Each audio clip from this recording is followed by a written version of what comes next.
How are you? Good morning, everyone. Today is Tuesday, October 10th, and we are going to call this DPNS committee meeting to order. Madam Clerk, do we need to call the roll since we don't have any ordinances? Here. Here.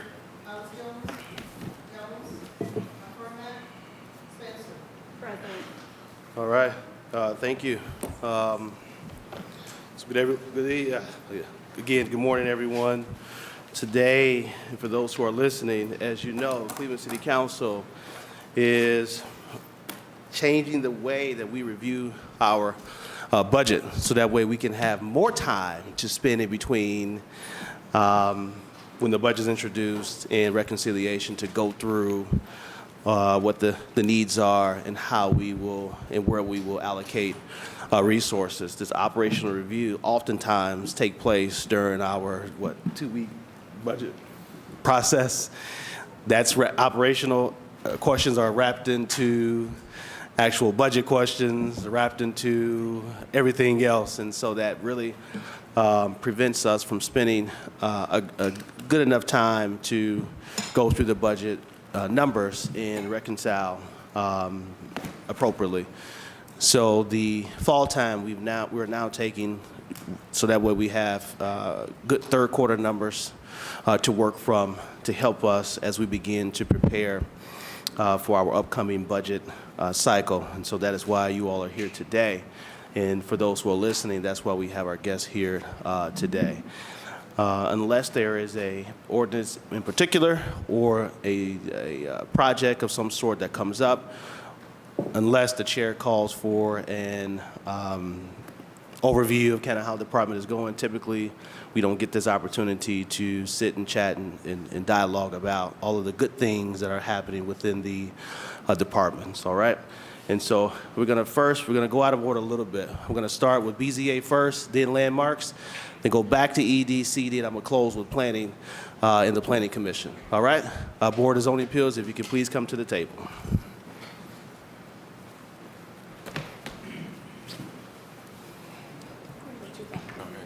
Nice to meet you. Anywhere, Madam Chair. I want to make sure my secretary is comfortable. Yes. You can have this one right here next. Thank you. Okay.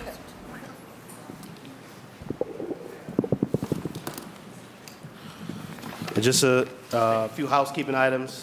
So for those who come to the table, remember all questions and answers go through the chair.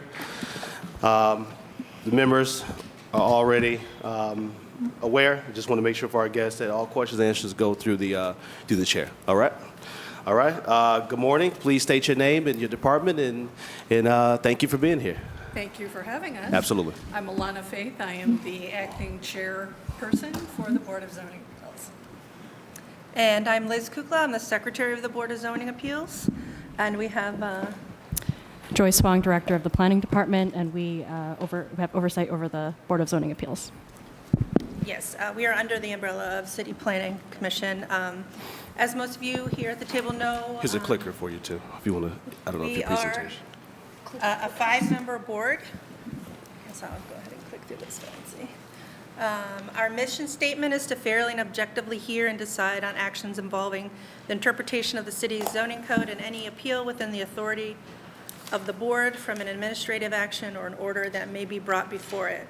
As I stated, we are a five-member board. We are fully staffed up. Majority of our cases are those from the zoning code. We also see a good number of appeals from any administrative order, and that includes appeals from landmarks decisions, City Planning Commission decisions, waste collection, grass cutting, even like taxi cabs, licenses. So we've taken in approximately 175 cases this year. Let me see what the number is. And we have 112 of those being granted, 15 being denied, 18 been dismissed, and 30 still being processed. And I'm not sure what else I would like to say for that. Again, we meet every Monday. Unless Monday is a holiday, then we'll meet on Tuesday. And I guess I'll take any questions. If I forgot Is there anything on the slide that you'd like to go through? All right, thank you. As I stated, we are under the City Planning Commission. the director and the assistant director. We do have one principal clerk under me. We also have a contractual agreement with court reporters. Oh, I'm sorry about that.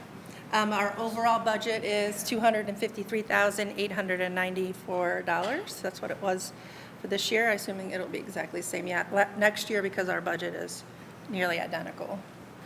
Again, as I stated, these are our appeals, notices of nonconformances. Those are the zoning variances from building and housing decisions and violations involving zoning issues and any other administrative appeals. And as I stated, here's the numbers broken out showing the cases we've acquired and cases that have been granted, denied, dismissed, and pending. And I've also passed out a spreadsheet of the cases that you've seen in each of your wards and a brief description and, the fees and all of that for your viewing pleasure. That's all that I have. Thank you. All right, thank you, Secretary Kukla. Thank you. Always responsive, always pleasant. BZA is one of the oftentimes we have to visit these boards and offer our, thoughts and opinions. BZA is always welcoming and, attentive to, the needs of the community. And, I'm glad to see Ms. Faith here as the interim board chair, who's just amazing. Who's just amazing. Just amazing, including the other members of the board as well. I know there's been some change with the board members. Some have come off, and I believe some have come on in the last year or so. We had a board member who was essentially on loan, who has returned back to us, so we are now at a full 5-member complement, so Okay. that has been excellent for us, sir. Great. All right. Thank you. I'll turn it over to committee for any questions. Committee, Councilman Slife. Thank you. 2 questions. One, just as a reminder, the number of members at 5, that's within the Is this mic charter, on? right? I thought it was. Is it there? There you go. I'm looking away from it. Let me move it. With the legislation that's been introduced, I'm forgetting the name of it, but essentially to increase make our code enforcement more effective within building and housing. I'm wondering what analysis has been done as to how we anticipate that to affect the workflow of building and housing as we are more proactively enforcing the building code, taking actions, and are we? I know that there's legislation also coming that would allow BZA to meet outside of its normal time on Monday mornings, kind of with the anticipation that the workflow might need more meetings. I'm wondering if we've also thought about more resources. Do we need to think even about charter amendments to increase the number of members because there could be so much more of a burden on the current system? Through the chair, I can answer that question. So, yes, we anticipate more Board of Zoning Appeals applications over the next year, whether it's the residential policy or other policies coming down the line. And so we have done an analysis on one of those policies to estimate the number of people hours, the amount of materials needed. As you all know, every Board of Zoning Appeals case must have notice that is sent. And so there is a number of whether it's printing envelopes, stuffing them, sending them out, there is a level of staffing that is required as appeals cases are increased, and those must be sent out in a timely way. To your point about the number of members, yes, that is indicated by our charter, and at this time the charter only allows for 5 members. Every other board and commission under the City Planning Commission has alternates, or is extremely large, like the Landmarks Commission. So it has Landmarks has 11 members. Board of Building Standards has 5 members with 5 alternates. City Planning Commission has 7 members with 2 alternates. And so adding alternates to BZA would require a charter change, which would have to go to the ballot. Yep. It's a little bit more, it's a longer process. Okay. Yeah. Thank you. And just, Board of Zoning, I mean, I'm on the Planning Commission, and people say that that's a big commitment, but the Board of Zoning Appeals is so much more of a commitment, and I think that the members should really be commended for how much time they give to the city of Cleveland. But obviously, people have lives, and there's been times where people are unavailable, or cases have even had to be postponed because a combination of someone's not there, then there's conflicts of interest. So I do think that to the chair, we may need to think about ways that we kind of proactively think through how we help support BZA, if that's through alternates or something else, because I don't want to end up where we now are increasing the workflow and just creating a delay in all things that BZA faces. I'll stop there, though. Thank you, Councilman. I am interested to hear from the board chair and secretary about your thoughts on alternates, because I've wondered that myself as well. You know, I know the other boards and commissions have alternates, and BZA does not. What's your thoughts on that? I was getting ready to say through the chair, but I am the chair. I mean, of course, we embrace the idea. I think that it would be extremely valuable. As Councilman Slife stated, we do have members who are very active in their jobs and their careers still, and they do have conflicts of interest and other commitments. So absolutely, we would love to see that happen for us. Okay. Anything, Madam Chair? I would, Mr. Hairston, I would concur and thank actually Councilman Slife for bringing up that point. We, again, as Ms. Kukla mentioned, we have several members who are active in their career and have, day jobs essentially, in addition to this, have conflicts, have schedule constraints. So I think particularly in light of having additional potential workload, that it would make sense to either increase the number of board members or have alternates available, so that should we run into a situation where someone's Absolutely. absent or someone must recuse, Yes. that we still have quorum and can do the business of the city. Okay. Because Thank you. that's our number one goal. Absolutely. No, I agree, and I think that I'm glad Councilman Slife is, I've been thinking about that, and Councilman Slife for bringing it up today. I think that's something we really need to work toward, and so this council, and with collaboration with the planning department, we'll look at in your office, see how we can make that work. Councilman Carr, did you have a point? Yeah, I do. Thank you. Through the chair, to the director, actually. Have you read the charter amendment on this? Are we allowed to appoint alternates who meet instead of the 5 members, or are they only allowed to act as members if one of the 5 members can't be there? From my understanding of the charter, at this time, Board of Zoning Appeals only has 5 members, and no alternates can take their place at this time. The charter does not allow for alternates currently. The current charter does not allow for alternates currently. Okay, then through the chair, have you all discussed the ability to meet a second day? Because obviously it's not a full-time job, and we are talking about a very large number of appeals potentially coming through, and it was discussed with Building and Housing to have a second day. Has that idea been discussed with you all? And it sounds like Councilman McCormick is Councilman ready to- McCormick? Thank you. Good morning, everyone. Yes, so Councilman Hairston and I just introduced legislation that would allow them to meet on a separate day. Obviously, it's a larger conversation. The legislation also makes it the prerogative of the board. But right now, via not charter, via codified ordinances, they're only to meet on Mondays or whatever the date is. Monday. So we have introduced legislation that will give them the flexibility up. to do so. Our law department has opined that that can be a legislative change and does not have to be a charter amendment. I'm sorry, just for clarity, the day of the week or the number of people that are able to serve as members? Or The both? day of the week or the amount of times of the week has nothing to do with the membership that's dictated by the charter. So we would have to put, which I think we should consider, Correct.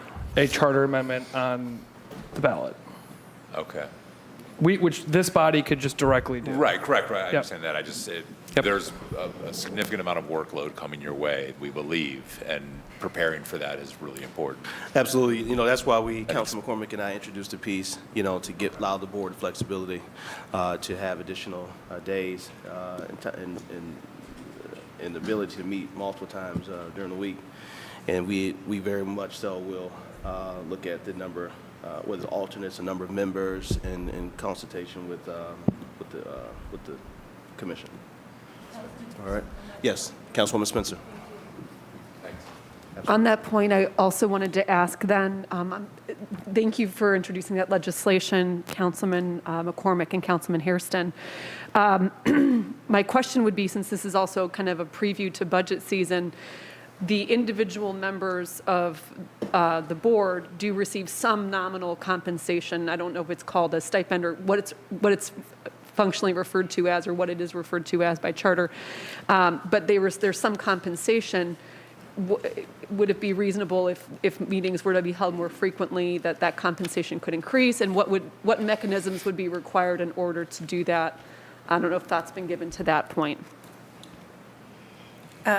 Through the chair to the councilwoman, I believe that it is in the zoning code regarding the stipend or the salary of the Board of Zoning Appeals, so it would take a change, legislation to change the code. It's not in the charter that I know of.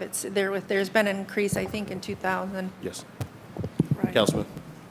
Thank you, Mr. Chairman. I think Councilwoman Spencer's point is really important, that we could change that in our budget. Right. So we could increase the compensation for the Board of Zoning Appeals. Right now, generally with boards and the City of Cleveland, they are set at the PERS minimum, which means that they qualify for a year of service within the PERS system, which is how they're pegged. But I don't see any reason that we could not Make a increase change, those yeah. if we felt that was appropriate. Absolutely. Thank you, Councilman. Councilwoman.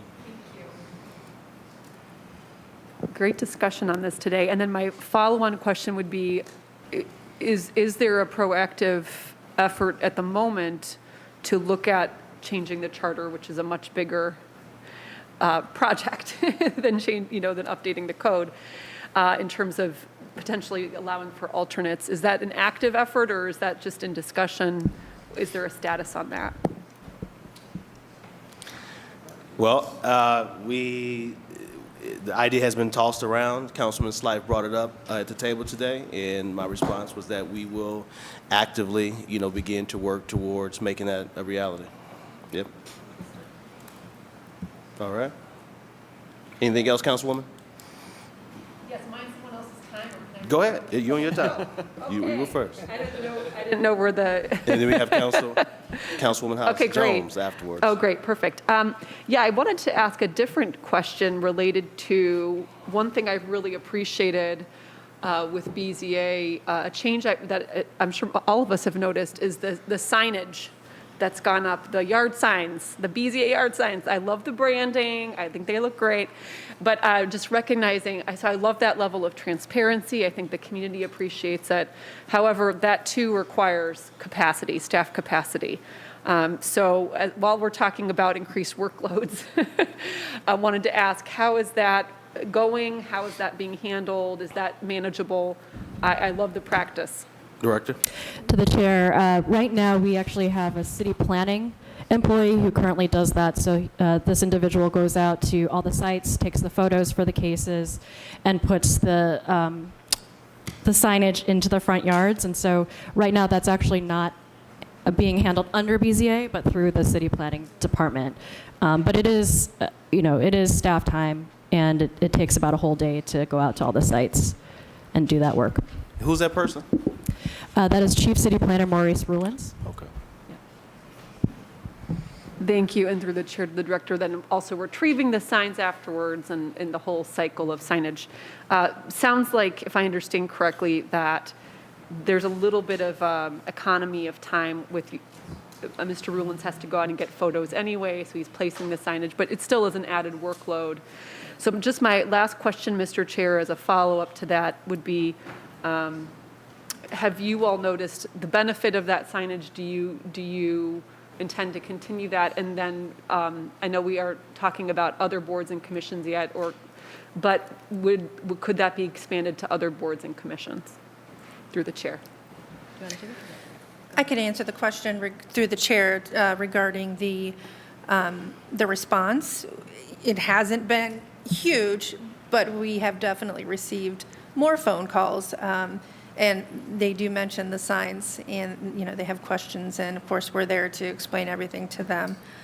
So I can tell you that it's definitely been a benefit.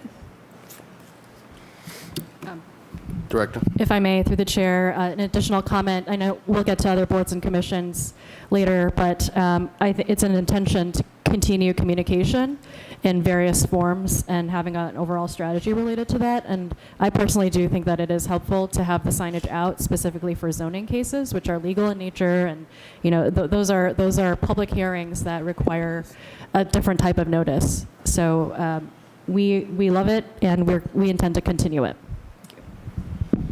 Thank you. Please tell Mr. Rulins, thank you very much. And then while Secretary Kukla is at the table, thank you for, as always, for your responsiveness and your service. Thank you so much. Thank you. Thank you, Councilwoman. Councilman Hart, were you still on the list, or you got your question out? Okay. I got you. Councilwoman House Jones? No. You good? Okay, sounds good. Councilman McCormick? Well, Mr. Chairman, I will also be brief, so we're going to right. save you some time today. Thank you, sir. Mr. Chair, I wanted to just also recognize our members as well as our staff of the Board of Zoning Appeals. You guys do a phenomenal job.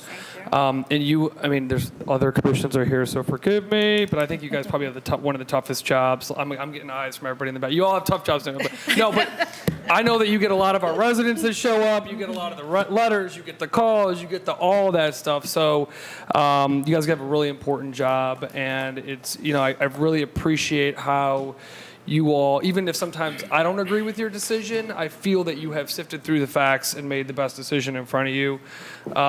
So even if I'm like, oh, that darn board, I know that you all made the decision that you believed was best with the facts in front of you. So I just really appreciate that. I wanted to give you all a shout out for that. And Mr. Chairman, I would highly consider that if we do start to look at, if they do go into different sessions, if they have to meet additionally, that we look at that compensation as a part of that, if that is something in the future that the board does. But again, with our legislation, that is the prerogative of the board, depending on what comes forward. So I just wanted to thank our members and Ms. Kukla, who is our champion for the Board of Zoning Appeals, super responsive and helpful, and want to give you a shout out for that. So thank you. Thank you. Thank you, Councilman. Councilman Joe Jones. Thank you, Mr. Chairman. I, want to echo my colleague, Carrie McCormick. Every time I've had the opportunity to deal with Elizabeth Can't hear you, Kukla, Joe. I want to echo my colleague's comments. Every time I've had to deal with the Board of Zoning, I've always had a pleasant professional experience. Yes.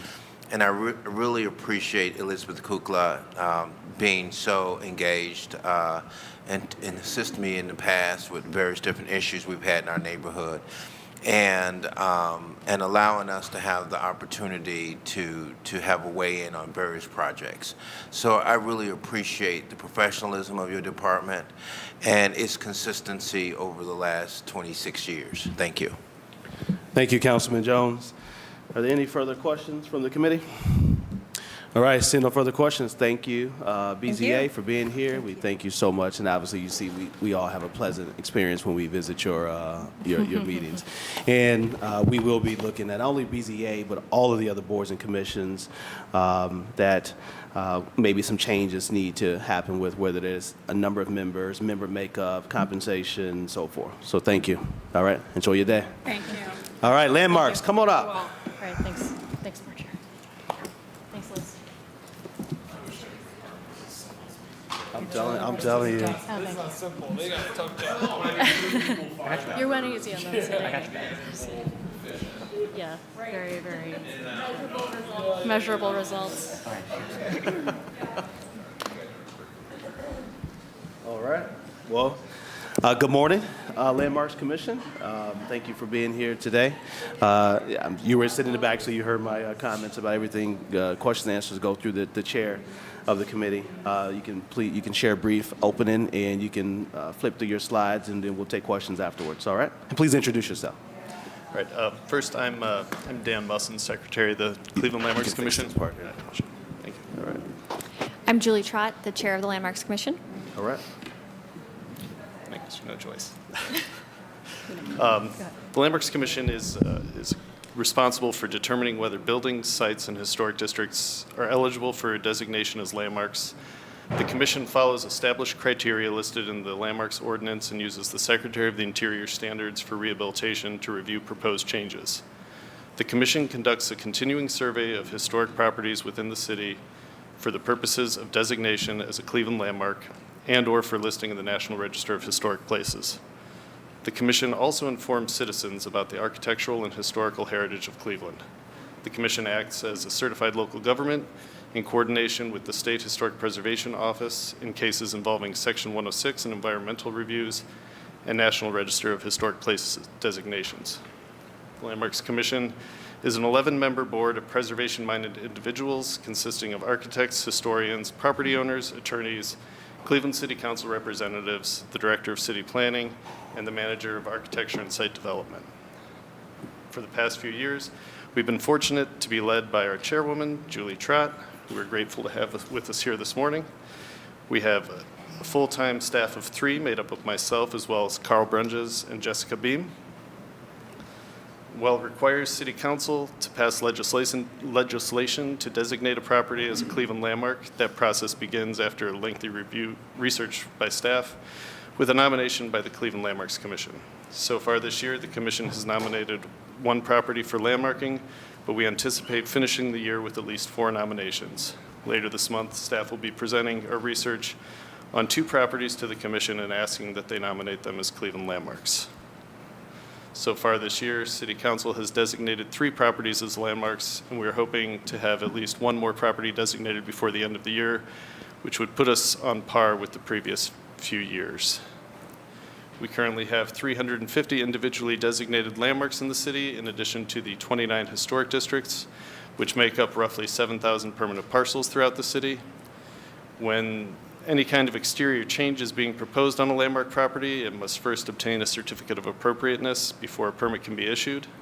So far in 2023, Landmark staff has reviewed 450 permit applications for proposed projects in landmark districts or on individually landmarked properties.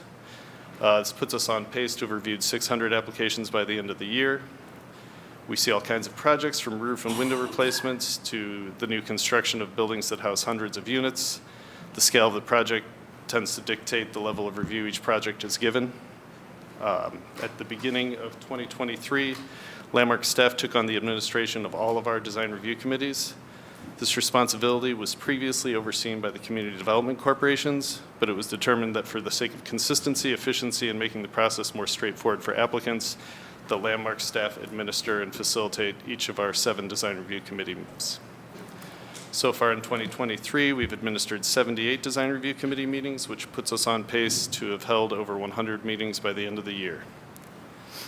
At this year's 78 design review committee meetings, we've reviewed 190 individual cases, which puts us on track to have helped 250 applicants through the design review process by the end of the year.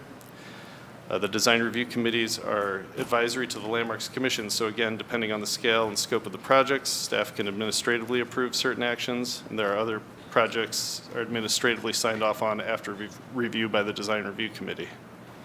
Other projects go to the full Landmarks Commission for review.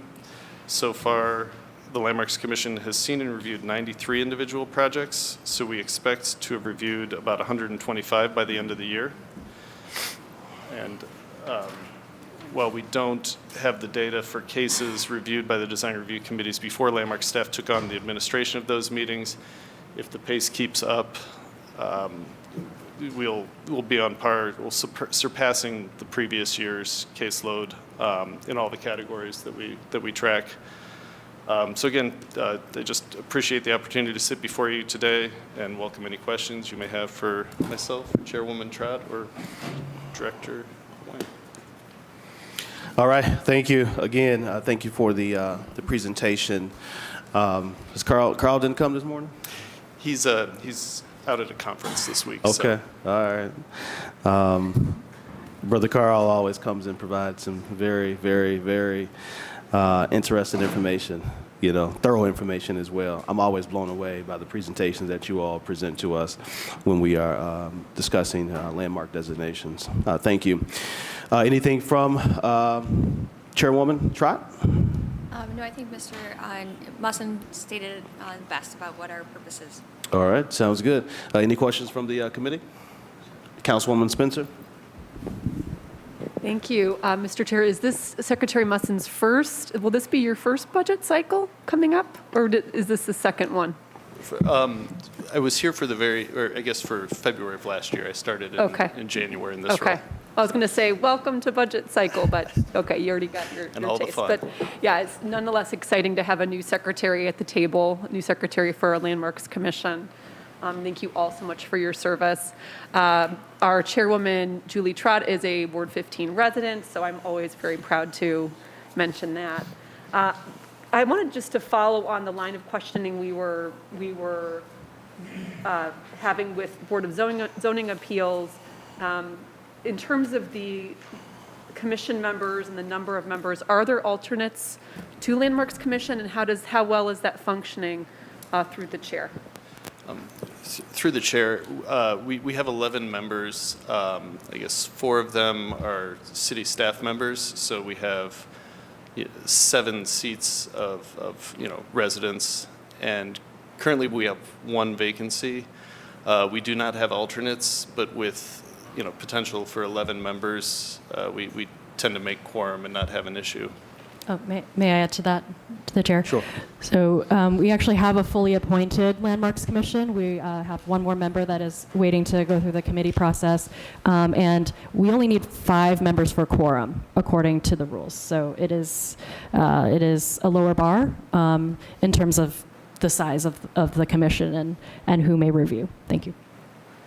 Thanks. And thank you very much. Another question I had through the chair, just in terms of, even though I know that Landmarks Commission members receive some kind of stipend or compensation, in effect, I mean, I really view these as they're quasi-volunteer positions, right? You put way more time into it than if you broke it down by hour, it would not. People are doing this because they're committed to the city, passionate about, in this case, historic preservation, and it's really a labor of love. So I'm very clear about that. I am curious, though, to know, just as a practice for Landmarks Commission members, as you are hearing cases, do members tend to go out into the neighborhoods to observe the surrounding context? I think that's a big ask because it would be a serious time commitment. But it's, in my experience, it's sometimes difficult to understand a bigger picture from a presentation. Is that a common practice now? Is it something that's been talked about? And would that be useful if it's not currently being done through the chair? Through the chair, I think that depends on the case. I think for certain cases that come in front of us, especially with demolitions, we do have site visits that many people do attend based on their availability. We also, some people will visit sites on their own time to get the context. And then a good amount of us are also in the practice of architecture. So the tools like Google Earth, help us, understand the context on the bigger scale and the smaller scale as we are reviewing. So I think it depends on the case and what is warranted based on that case. Right. That's helpful. And it's good to hear that site visits tend to be carried out especially for demolitions, which to essentially de-landmark something and allow a demolition is a pretty big deal. So that's great to hear that. And I think part of my question is tied to Secretary Musson and I have had some really interesting email exchanges. We haven't gotten to chat about it yet, but I know that typically the focus, and I'm not sure if it's by ordinance or just sort of, is it just tradition or practice? But, because of the skill set of our commission members, many are architects, a lot of attention is given to the actual structures, treatments, design. But one recent example we've been corresponding about is tree canopy. And is that, in the future, is there a scenario in which Landmarks would kind of expand to make sure that I just know that as a practice, it's really typically about design features of the structure itself, perhaps a little less emphasis on surrounding context. So I'm just curious if that's something that is being talked about going forward. Yes, through the chair, we tend to rely on urban forestry and the tree preservation plans to cover a lot of that basis. We are working on requiring tree preservation plans earlier in our process so that hopefully we can get feedback from urban forestry before we give a final approval to a project. We do review landscaping plans. A lot of times those are sort of the last things developed on a project. It's something we look at and the commission certainly considers. As far as playing a larger role in things, that could be a discussion, I think. Yep. If I may, through the chair, so our ordinance does specifically require specific seats. So there is an architect, there is a historian with a background of historic preservation, which is very rare. We have a commercial or industrial property owner. We have someone involved in real estate, and those are all listed in the ordinance. So when we go through the selection process, we are seeking candidates with those specific skill sets in their resumes or background. And to your point, there is an ordinance behind that. And so I think the other factor is that because Landmarks Commissions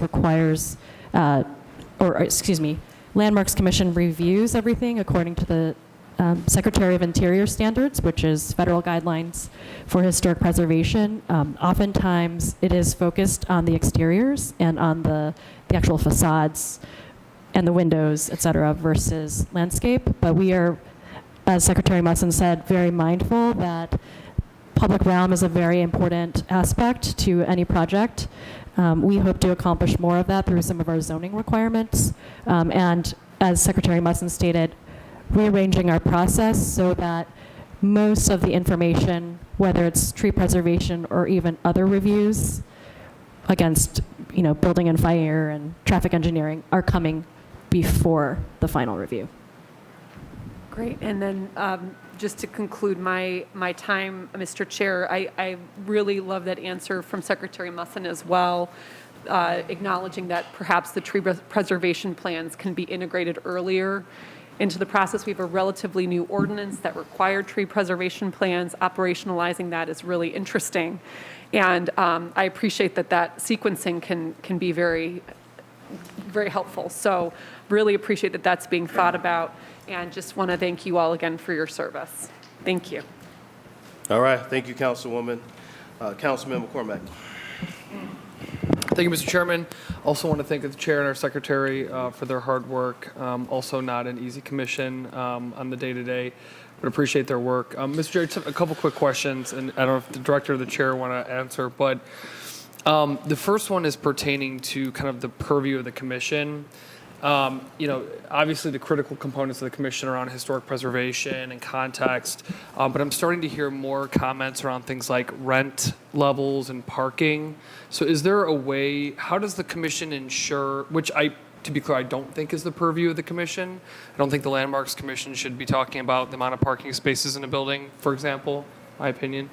So is there a conversation on how do we ensure that, parking, for example, would be a Board of Zoning Appeals issue, right? So how do we ensure that the proper conversations are happening within the proper commissions?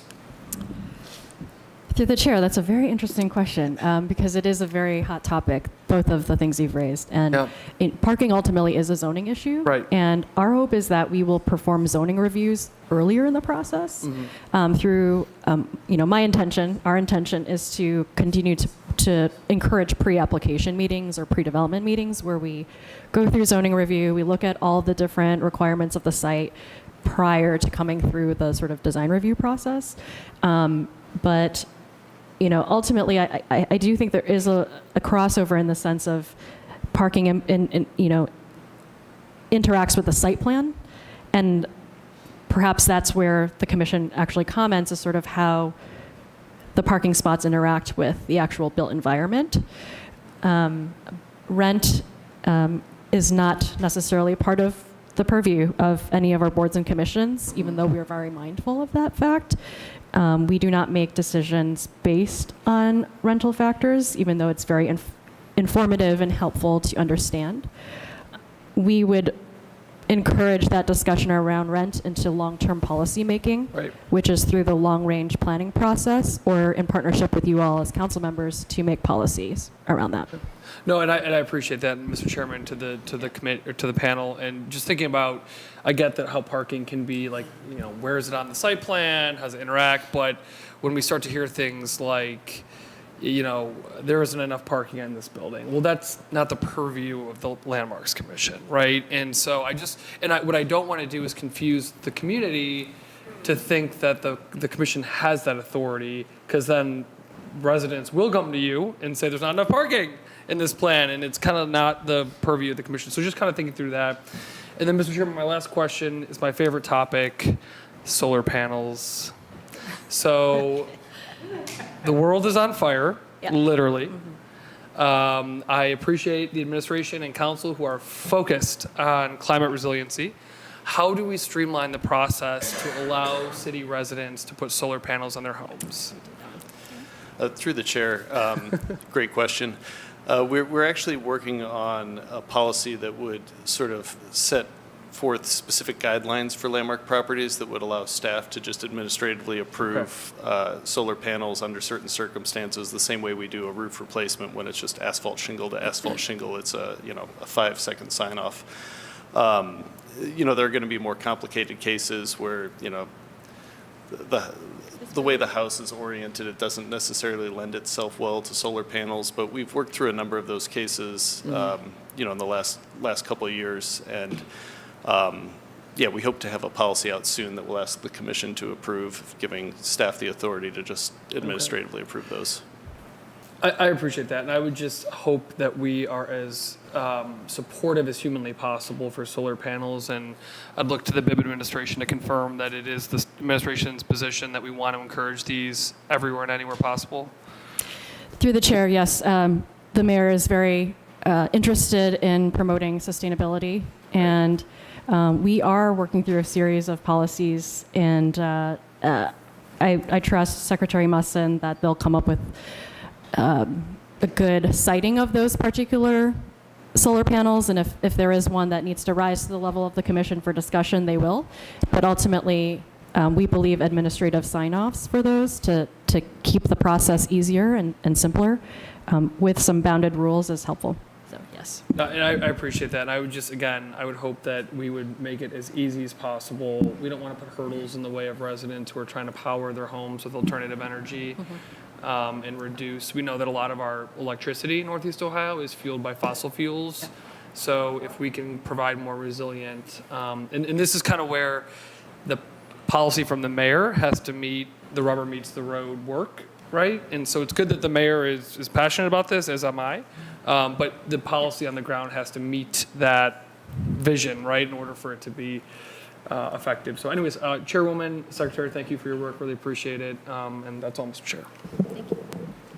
All right, thank you, Councilman McCormick. And if there's any thoughts that you have on any ordinance or policy changes that this body needs to make that happen, then, please let me know. Yeah, Mr. Chair, thank you. Yeah, and that's something I've thought of. I think we should, primarily work with Mr. Musson, and then if we need to make a legislative change, I think we can do that as well. So, thank you. Sounds good to me. But we'll do that through you. All right. Thank you. Councilman Joe Jones.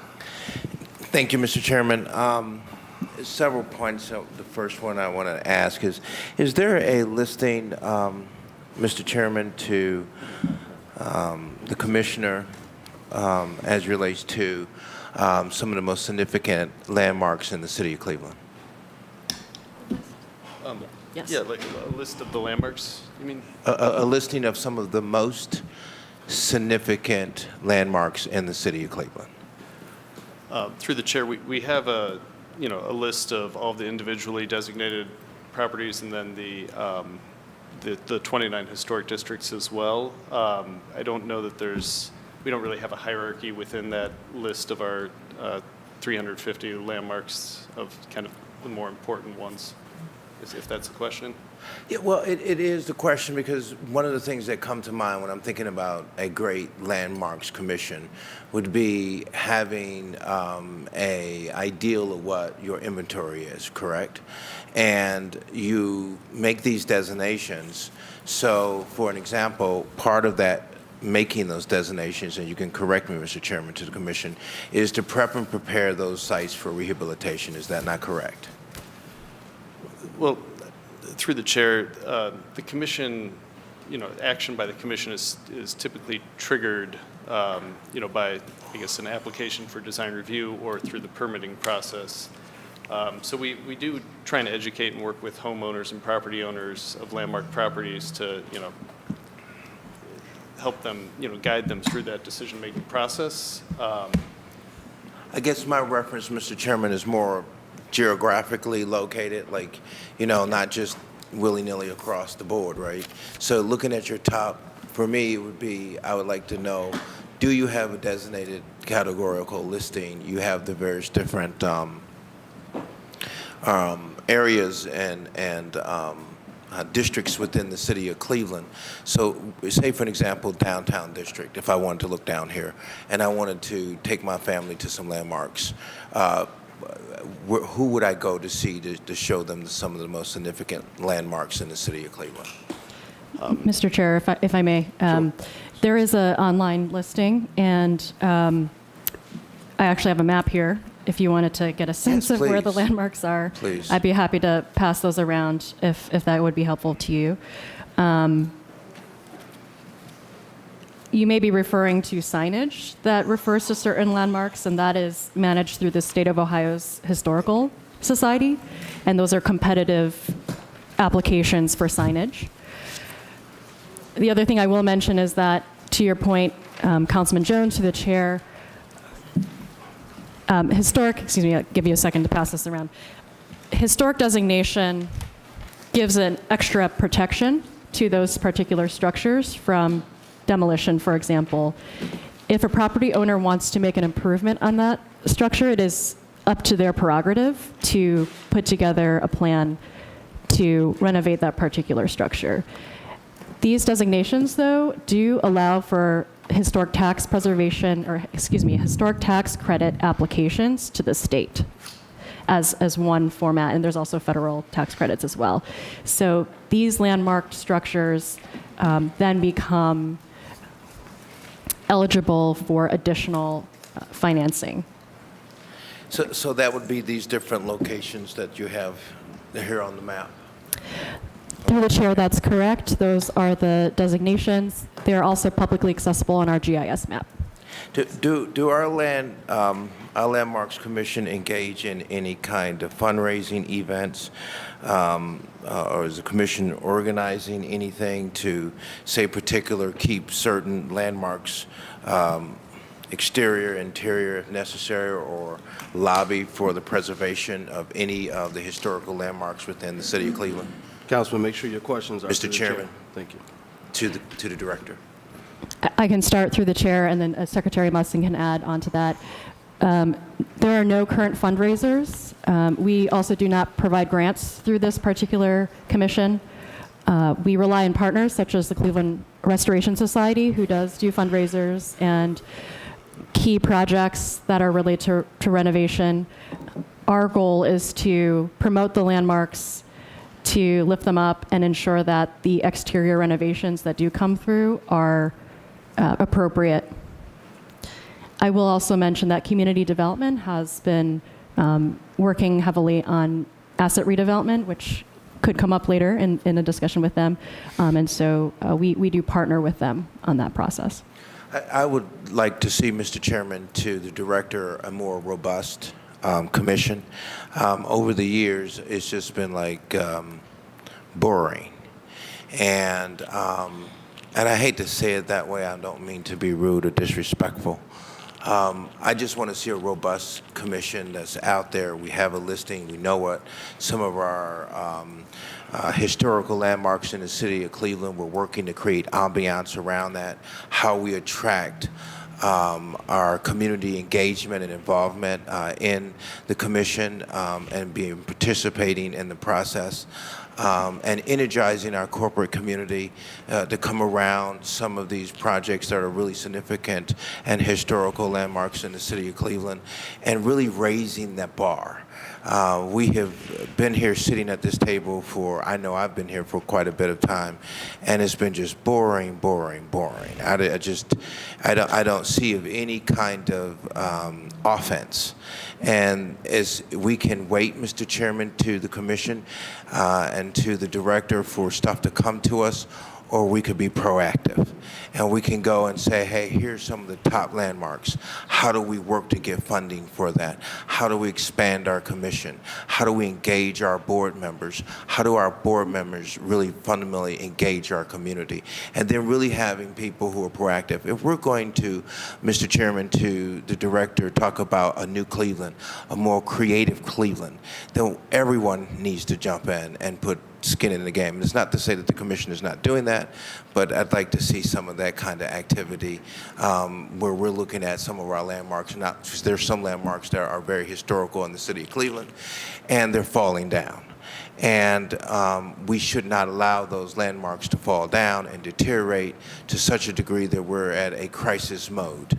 So that's the reason, Mr. Chairman, I asked, my first question was, do we have a listing of landmarks in the city of Cleveland that are designated as our top 1, 2, 3, 25, whatever that may be? And then how do we keep that preservation there? Because the whole proposition of the commission in the first place is not only to lay the designation, but also look at ways and means to rehabilitate. So with that, Mr. Chairman, that would be my 2 cents. Thank you. And if the director has anything on the horizon to do anything in that area, I'm all ears, Mr. Chairman. Thank you, Councilman Joe Jones. Great points. Director, any follow-up? I would just say thank you for the feedback. It's an idea that we have discussed is, what are the at-risk ones and also which are the most interest, right? And perhaps it's a follow-up discussion with the chair to see if the commission members would be willing to assist with that. And Mr. Chairman, I don't mind sending my remarks to the secretary. If you have a card, I'll send it to you now. All right. Thank you. Any further questions from the committee? All right. Seeing no further questions, thank you, Landmarks. We appreciate your time. I see BBS is here. We'll get them. We'll take them, and then we'll move to ED. Board of Building Standards, come on up.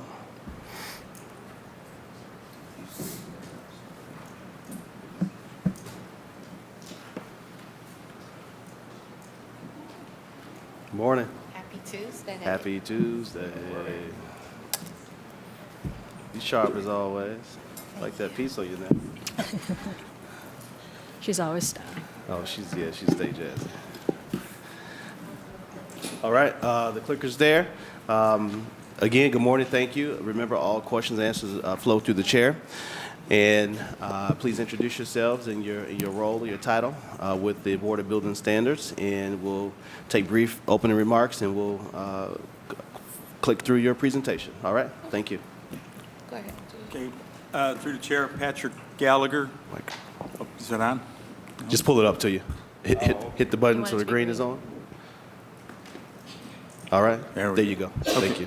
Patrick Gallagher. I'm the chairman of the Board of Building Standards and Appeals. Yes.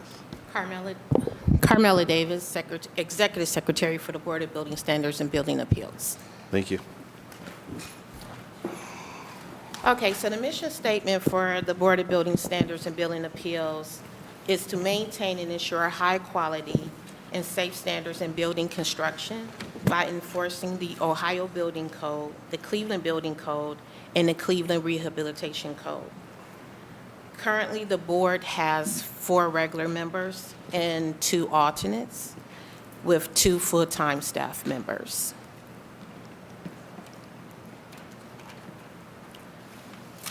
On the next slide, that is our current fee schedule for what we charge to file appeals with the board for various code violations that your constituents receive.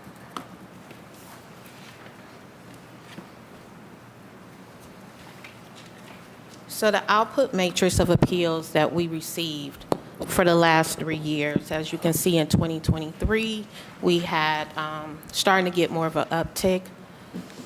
There's been more code enforcement since the COVID restrictions have lightened up and the Department of Building and Housing has been getting out there more. So we're getting back to what our normal numbers used to be before COVID, around 500 to 600 appeals a year.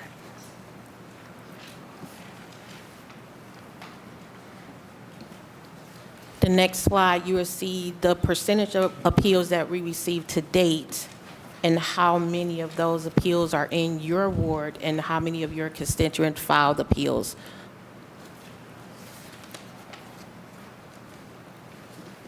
The next couple of slides is just demonstrate over the years appeals received by your wards.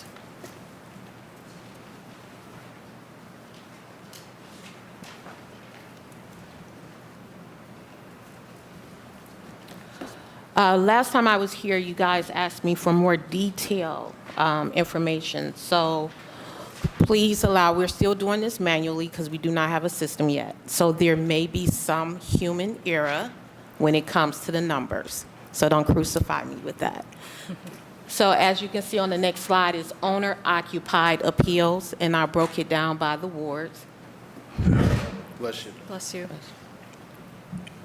On the next slide, this is one that was real important. I remember Councilwoman Santana had asked me how many of these were rental properties. And for 2023 so far, we have 196 rental properties that has been cited for various code violations. 108 of those are corporate owned, with 28 of those are lead violations. So this is the next slide. You will see the rental property appeals throughout your ward. Councilwoman, you have one of the highest appeals. Based on the 300 that we received so far. So it's the number of appeals. Okay. The next slide is the corporate-owned rental appeals that's in your ward. And that is the presentation for today. All right, thank you. Thank you. Again, another board that is very pleasant. You know, the chair, and always great to work with. What was our, Mr. Dink was the previous. Mr. Dink. Mr. Dink, previous Yes. chair. Yeah, I'm sure we all experienced interaction with Mr. Dink and how well he represented the board. You've been there for some time as well and always been very helpful and engaging whenever we've come before you all. So thank you for that. So you have, you're fully staffed, including your two alternates, correct, to the secretary? To the chairman, no, we're not. We're still searching for a structural engineer. Okay. So once we fill that seat, And you'll be fully staffed? we'll be fully staffed. Director? If I may, to the chair. Yes. Between the charter and the codified ordinances, there are very, very specific requirements for these positions. Because it is a technical board, they do need to be certified and licensed by the state of Ohio, and each member has to have at least 10 years of experience in the field. And so that creates a limited pool. We have been seeking a structural engineer for some time, and this is a call out to the world, whoever's listening. If you're a City of Cleveland resident and have that background in structural engineer, you know, you're someone who inspects structures and understands if they're stable or not, you know, that is the last seat that we are seeking. And we also have those alternates, again, you know, for each of those technical positions. And Secretary Davis has been doing a great job continuously reminding and putting out a call for those board members. Got it. Thank you. Thank you. And before we go to the committee, and so as you mentioned in your presentation, the way you receive cases is through some sort of violation notice written by Building and Housing. Do you also hear appeals if there are trash ticket appeals or grass cutting appeals? So, Mr. Chair, let me correct. We receive notice of violations from Division of Fire, Department of Building and Housing, as well as the Health Department. Trash goes to zoning. Got it. Okay, trash and grass cutting goes to zoning. Okay. Yes. All right, thank you, because I want to be clear, and so for the folks who are listening, how and what cases come before Board of Building Standards and Appeals. All right? All right, Councilman Joe Jones, you'll kick it off. Thank you, Mr. Chairman. To the distinguished lady, I just, I don't really have a question, just to say kudos for doing a great job up there. I have a number of folks that have come to your sessions, and they've been treated fairly and equitably. So I really appreciate the work that you guys do there. And we don't have many people that do appeals from Ward 1, but when we do have that, and we do get some of those responses back that are positive, I want to make sure that I give that positive feedback to you. So keep up the great work. Thank you. Thank you, Councilman Joe Jones. Councilwoman Spencer, then Harsh. Thank you very much, Mr. Chair. I wanted to go back to the question of the vacancies on the board. It's such an interesting one, given the constraints of the codified ordinances. Since we have been seeking a structural engineer for quite some period of time, and let's just keep repeating that out in the universe, I know. So as many of us who can say it, the better, right? But, it's a challenge. And so my question through the chair would be, to the executive secretary, has that caused, in your view, not being able to have a full complement of members, has that caused delays? Has that caused, some roadblocks in terms of your ability to operate? Just interested to know the impact of a vacancy through the chair. Through the chair, the councilwoman, the men and women that sits on this board, they know a lot of these people in the field. So when they get brief on things that's coming before them and it's outside of their purview, they will consult with their friends about certain situations, and then collectively they come together to make a sound decision on how to remediate those issues. Okay, thank you. And I think I didn't ask my question quite clearly, but that's very helpful information. So through the chair, the fact that there is a vacancy, and it has been a longstanding one, does that present quorum issues? And do the quorum issues, have those in your experience been presenting, leading to delays and other concerns in terms of operations? To the chair, to the councilwoman, no, we really haven't had too many quorum issues. My members, because they know that we are limited, they work very hard and I put the schedule out so far in advance that they make sure they schedule any personal things around the board's meetings, because we only meet twice a month, and they know how important that these meetings are to the constituents in the city. That's very helpful to know, and I have actually noticed how far in advance the schedules do come out, and I appreciate that they come out with plentiful, ample notice. So then similarly to the questions that were brought up with the other boards, is the number of sitting members set by codified ordinance? Are there alternates? And how's all that going through the chair? Through the chair, to the councilwoman, my apologies. Yes, it is by the charter. We do have 5 regular seats and 5 alternates. If I can be frank, some of the concerns or some of the response that I got back is the pay. So, some of these men and women are still working in their field. They're not at a retirement stage.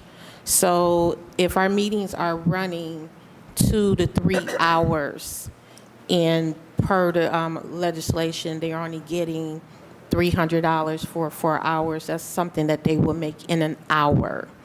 So that has been a challenge to seat some of those chairs, or to even entertain to fill the alternate seats.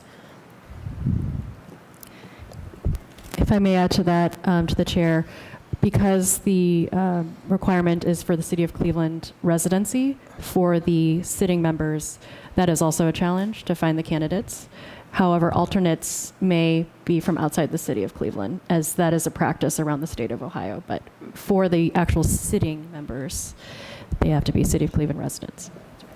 Councilwoman House Jones has a point.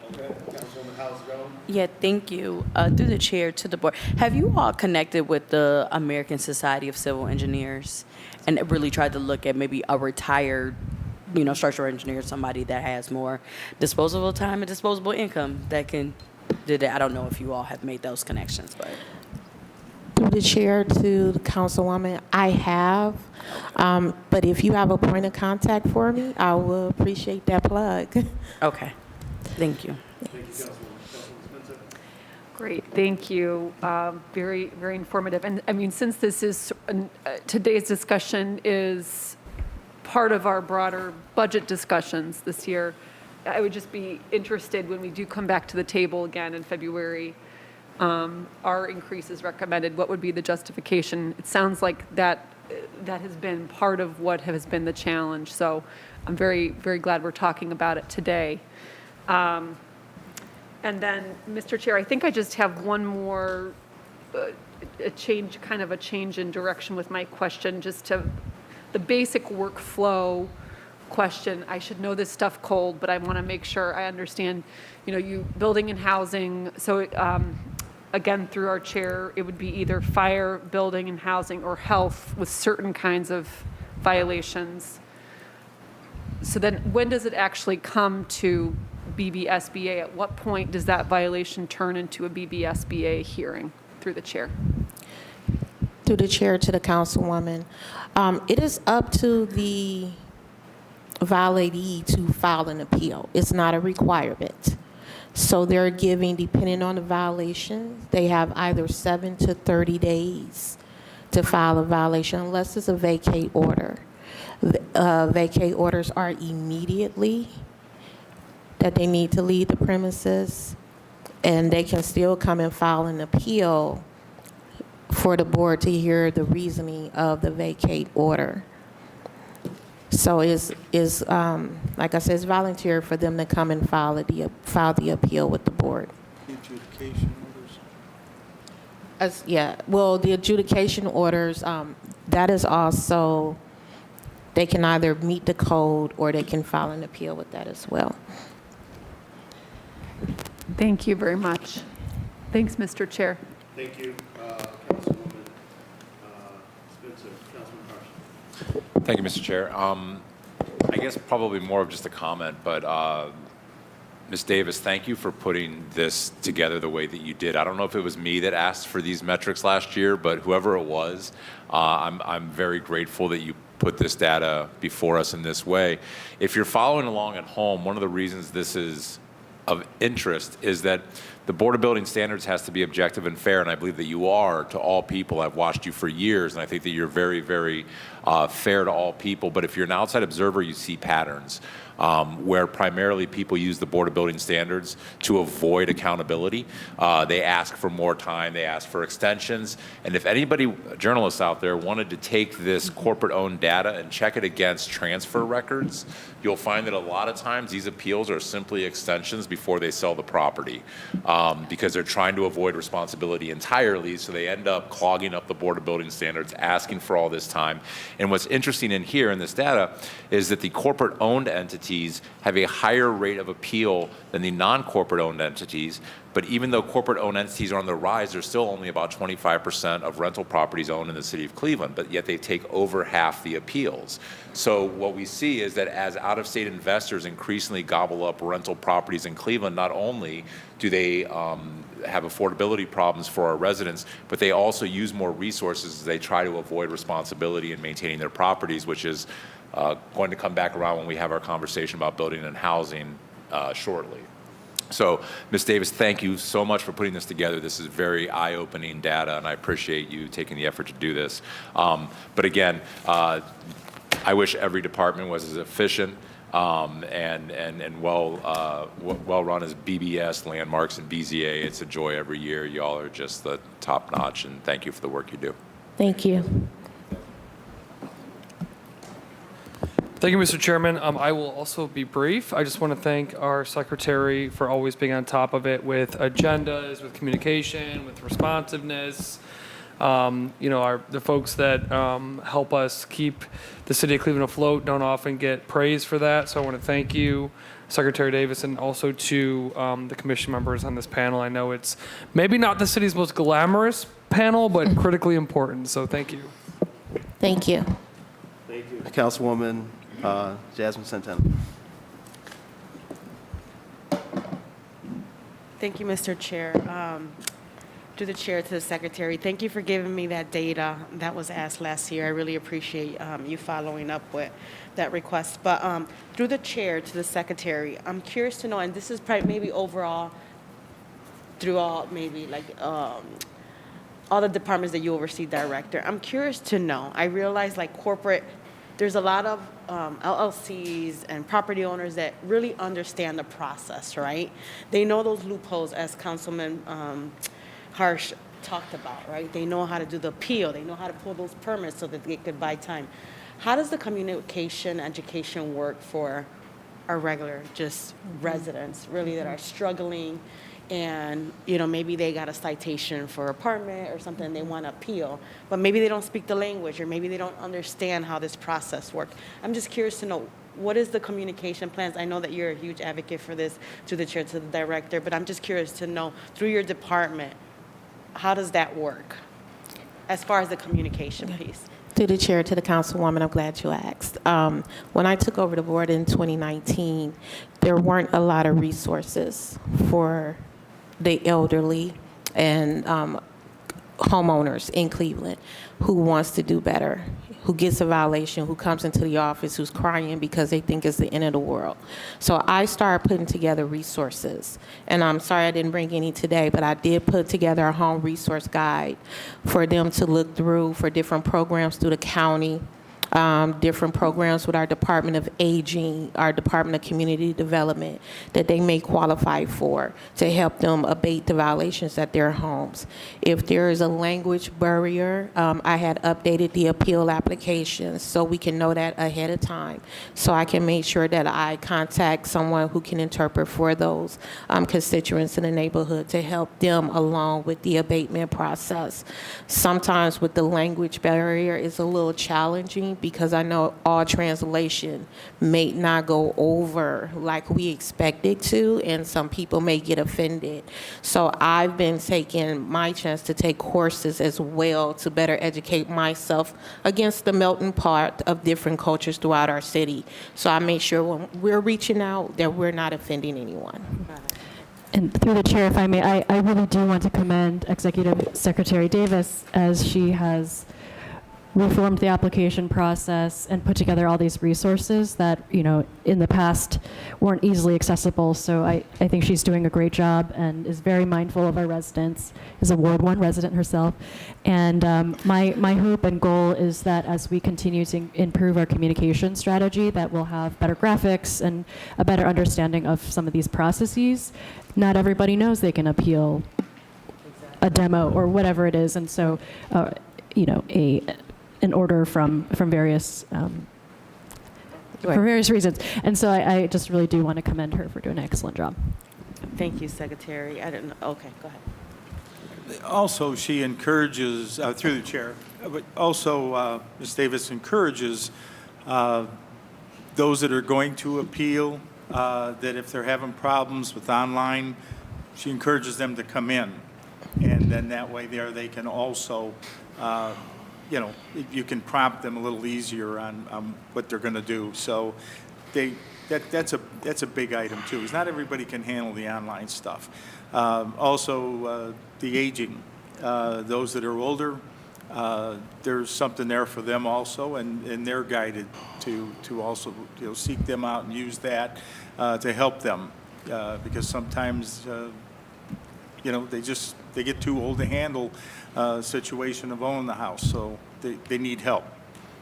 So those are a couple other items that help in the city.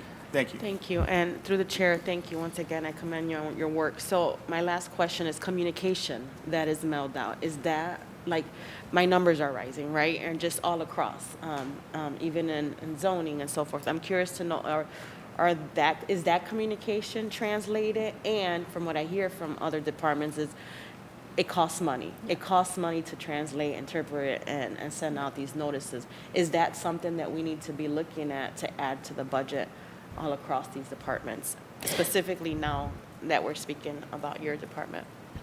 Chair, to the councilwoman. So notice of violations are handled by those specific departments. So they will have to answer those questions for you. But we do have some very good inspectors in the Department of Building and Housing when your constituents do receive those notices and they don't really understand the process. They do explain. We do get calls, and I do work with them, especially if they're right at the edge of filing an appeal with the board, for them to give them a little extra days to get in to file that appeal so they can get their due process. Thank you. All right, Councilwoman, anything further? Nope, I'm Good. good. Thank you. All right, anyone else? Okay, no, I think we're good. Thank you all. We Thank you. appreciate it. And if we have any follow-up questions or concerns, we'll give them to our staff. Mr. Joe Tytron, he'll get them out to you all. Thank you. Okay, for being thank you. here. All Have a right. great day. You too.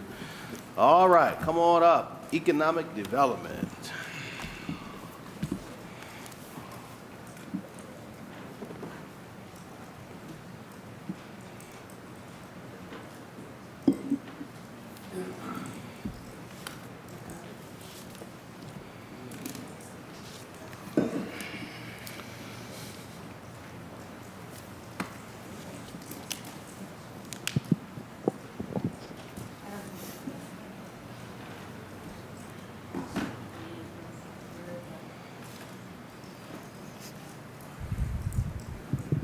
All right, we're good to go.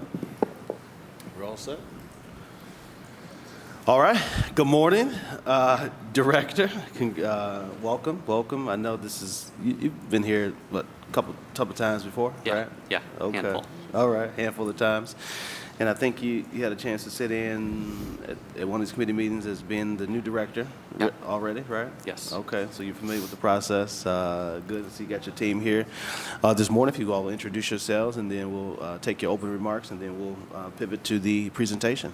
Right on. Tom McNair, Director of Economic Development. Kevin Schmatzer. Dan Rehor, Fiscal Manager.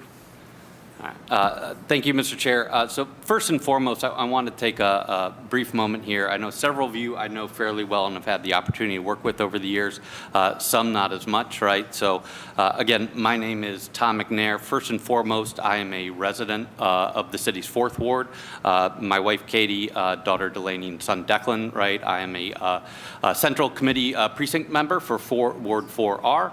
And for a number of years, 13 years, I did not have a car, and I walked daily into Shaker Square and took the train over into Ohio City, so I consider myself to be bi-riveral, right? And over the course of that time, I think it's important as we start talking about economic development in the city, Ohio City is a neighborhood that I think has a lot of perceptions versus realities, which Councilman McCormack knows very well, right? In that reality is a neighborhood that is 54% white, 34% African American, 18% Latinx identifying. It has a 39% poverty rate, right, which is 5 percentage points higher than the city as a whole. It has the second largest concentration of public housing in the city outside of Councilman Starr's central neighborhood, right? And so every single day in that work, I kind of lived in that tale of two cities and how we bring different groups together. And I'm very proud of the work that we did at that organization in my time there of dealing with that reality, right? And so first and foremost, the board I inherited, right, was a 17-member board that had 1 person of color. By the time I left, that was a 19-member board that had 7 people of color, including 3 public housing residents. That was very important for us for the representation in that. We spent a lot of time, and we will talk with you a great deal over the course of years here on what equity in economic development means, right? So we had worked with the city at one point, and Councilman McCormack, to acquire a Family Dollar in Ohio City. I know that dollar stores, right, tend to be predatory in some places, but very important in that neighborhood because it gave a place for residents and public housing, right? It was also a third space where like the $400,000 condos came together with public housing. And then you think about about some of the larger scale projects that we were involved in, things like Irishtown Bend, I think very much kind of inform you on how I view the way that I do my work, which is through a lot of coalition building, right? I'm one of those people that believes in more partners, not less, as we go through there. And as you may have heard me here through that project, that is one that is going to be nationally significant. It is going to be a regional amenity, but that is a new backyard for the residents of Riverview and Lakeview Estates, which is why I am more proud about how we did that work than what is actually happening out of there. We created a committee of champions that was involving the residents of those public housing process, so they are involved in the creation of that asset, right? And with that asset creation, and this is something Councilwoman Santana and I have talked a little bit, I am keenly aware of the ripple effects that happen in our work, right? Because every single one of us, whether you're on the council side, the administration side, Ms. Curry is here from the Cleveland Foundation, right? Dedicated members of boards and commissions. All of us wake up every single day working to make this city and our neighborhoods a better place.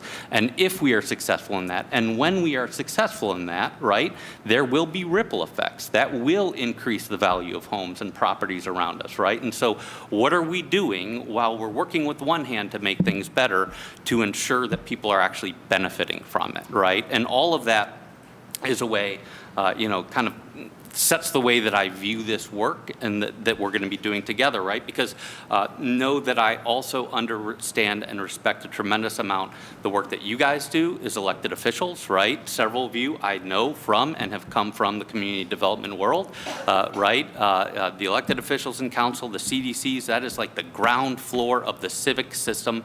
We are exposed every single day to constituents that demand accountability from us. I know that, I respect it. I know that you will demand and expect accountability from our team, right? And I'm here for that. And so know that I've started reaching out to each of you, right? I want to get to know you. I want to get to know your wards. I want to get to know your priorities. And I will tell you one of the golden rules that Councilman McCormack knows that I have always had, used to extend to him and now extends to all of you. I know you don't like surprises, right? You will not be surprised at this table from our department. If that does happen, again, I'm accountable to you. You all have or will have my cell phone number. I want to hear about it, right? So with all of that is a little bit of a background set. This is a little snapshot of kind of where we stand and kind of what was inherited to a degree, right? So I think you all know this department has gone through an awful lot of transition over the last couple of years. Now, on one hand, I am very fortunate if you look at the left-hand side of that diagram, right? The fiscal team, again, joined here by Dan Rehor, who has served 40 years as a civic servant, right, dating back to the Voinovich administration. And so the fiscal team there is very experienced. They have a really great understanding of where all the pots are, what the ingredients are in the pot. I can almost smell it cooking right in the kitchen. And that is a great benefit for me. We've got John Fosbender, the new Brownfield and Sites person that came up from MOCAP, is great. Just hired a new individual, Natani DeRuyter, who's from Cornell, very bright. And then the rest of the program staff, right, I think as most people know, we've had a lot of transition, a lot of people moving out of there. It is a dedicated crew. You can kind of see by the way that's set up right now, there hasn't been a lot of organization and structure over the last like 18 to 24 months in there, right? And it's just kind of turned into who's available and who can kind of get things going. That is obviously not sustainable. It's not an efficient way to do business. I told our staff the same thing that I told you. By the end of this calendar year, we're going to have an organizational structure in place that I think can most effectively do the business of this department. I've made that commitment to them. Two of the positions we already have kind of pending. I have started with, we had interviews last week for an executive assistant to help organize this chaos and make sure that we have organized accessibility to you guys, to staff, to other stakeholders to make sure we can do work properly. We are beginning interviews for the assistant director position this week. Very excited about some of the candidates that we have going on in there. As I mentioned, very important to me, I do all of my work collaboratively, not not just externally, but internally, right? I want those two people on board as we start thinking through, and I have lots of ideas, but the structure of how we can most effectively set this department up. And then we are going to very aggressively be looking to add to the program team so that we can get back to the point of doing business, right? A little bit level setting just on where we're at today. About 14 people in total on staff right now, about 50% between white and African American, mostly male, right? The balding Scottish guy sitting in front of you, Gen X or 47 years old, right, seems to make up the bulk of our department. As we go through there, again, I expect a lot of changes when we come back to you next year as we kind of move forward in building the team. Looking at the department by the numbers over the course of the past year, and very thankful to the members of the team that were able to start. Again, I've been here for a whopping 11 days, right? And so the ability for them to kind of pull everything together and in a way that I could digest and start parsing through all the numbers. But year to date, and these are projects that have gone at least introduced through council, right, that we know will close this year. 45 number of incentives. 1,185 jobs that have either been created or retained in the city, 529 new homes in the city that are becoming available because of the work of this department, 442 hospitality keys. Sometimes I don't think that gets enough, right? Those are people that are paying bed taxes. Those are people that are often coming into the city and into our neighborhoods that are spending their dollars at local and small businesses, right? So there's enough nice ripple effect there. Total value of all the projects that have come through this department in the past year is close to $500 million. And that's about $41 million of incentives that have been allocated through that, which is about 9% rate on that. It's an interesting one that I've always liked to look at and pass out. Of that $41 million, 32 of it is captured incentives, right? So those are things like your TIFs and abatements, right? That is not the city of Cleveland writing a check to somebody. That is value that is only created by doing the project and then is reinvested into it, right? And so to me, the question is, what are we getting for reinvesting those resources back in projects? Which we'll talk about, which leaves us at about $8 million of cash incentives in there. Now that is a little bit of an anomaly this year if you look at past years, primarily because you can see one of those line items, there's $5.5 million in project-based ARPA grants that have gone out there, including towards the Centro Via and the Memphis and Pearl projects going on. So that won't be there every single year, right? There are about $1.8 million in grants that the department awards annually as kind of operational support for economic development-based organizations, many of which you know about, like SERI and Jumpstart, who are helping doing work in this space that we're learning more about.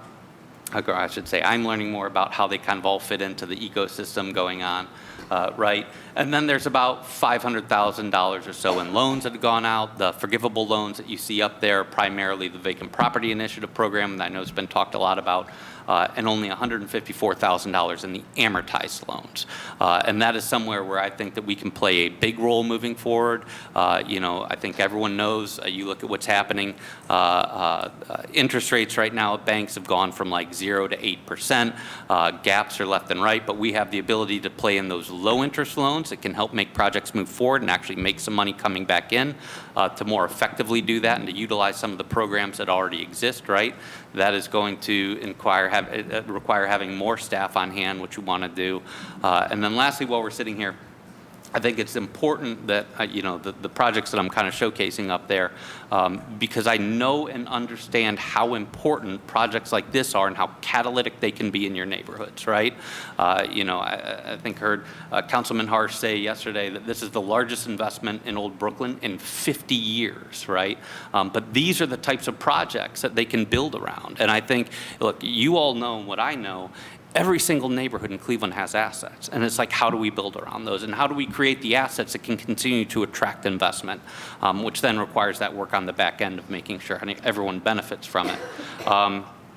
So then with that, in addition to the day-to-day work that staff is doing, I do think that the department has done a really good job in kind of table setting with some really major initiatives that are currently underway, some that we're really excited about. The Southeast Side Commercial Corridors Initiative, right, $5 million in ARPA funding was set aside to that. I think a lot of the strategies that are being deployed in there through Marvin Owens, one of the senior strategists that we'll be working closely with, whether it's the retail white boxing, the additional dollars for storefront renovation, right? I have seen and know how those programs can impact our neighborhoods and the job that they can do. The North Coast Development Corporation, again, I am 47 years old. We have been talking about connecting the lakefront since I was negative 10 years old, right? And one of the reasons that exists is because it is really complicated and hard, right? There's a reason that Moses Cleveland kind of and the surveyors got off on the banks of the Cuyahoga River. We don't have a natural lakeshore like Chicago. We have a 50-foot bluff that is sitting there, right? And so the reality is over the course of years, we've created all these great plans after plans after plans, but the people that are here don't live through the political realities, right? And so creating an entity that can focus on this as their major area of work is, I believe, how we're going to get that done. And our department is excited for the role that we'll play in working with the North Coast Development Corporation. One of the things that I am most excited about, the Sites Readiness Fund, which is really starting to move forward, right? You guys helped allocate $50 million in ARPA funding for this. This is a program that can help clean over 1,000 acres of land throughout the city of Cleveland. I think we're projecting it could lead to upwards of 25,000 new jobs, right, in the city, which is just miraculous to think about, particularly if you look at where those sites are possible and how they interact with all your wards and neighborhoods that are on there. And then the Opportunity Corridor site cleanup, right? Again, I think kind of a little side item of that, but that is only an opportunity as a corridor if we have land that is ready to go that can get there.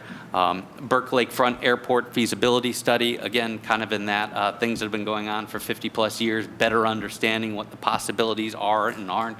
All that is taking place. And then, you know, lastly, when we think about the major initiatives that are going away, and I think this starts kind of our course of how we steer forward, right? The community benefits ordinance that you all worked so hard alongside Mayor Bibb to bring through and pass, I think is so critical for this work.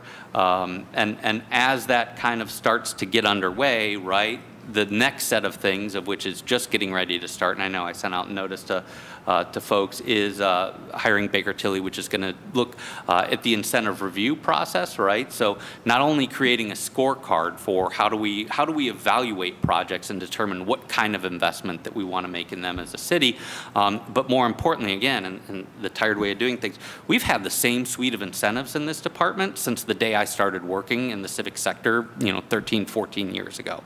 Some of them are really effective. Some of them are tired, right? I think this is a great opportunity to look at what's been working, what's not working, what can we do better, right? And then again, how do we evaluate what is coming in and what is the appropriate amount of city investment to go into projects, right? Look, I'm happy to come to your wards. I'm happy to come take you out in Councilman McCormack's ward in Ohio City and go through the kind of how we did things there. I am a pro-growth individual, and I also believe in accountability, right? We had a 1,300 kid youth rec league, which is how you bring a kid that's in public housing together with a person that might be growing up in a $400,000 house. And a lot of the people that are building things are the ones that are supporting all the teams in there, right? There's a way to make all this work. So with that being said, as I mentioned, I've been on the job for 11 days, and fascinating because I know a lot about how all you work. I've known how to work with the departments outside of City Hall, right, to help get the resources we need, and I still feel like the Atlantic Ocean is falling from the ceiling above me. So this is why, again, we've got about 60 years of departmental experience sitting here alongside of me. Happy to answer any questions you guys have. Go from there.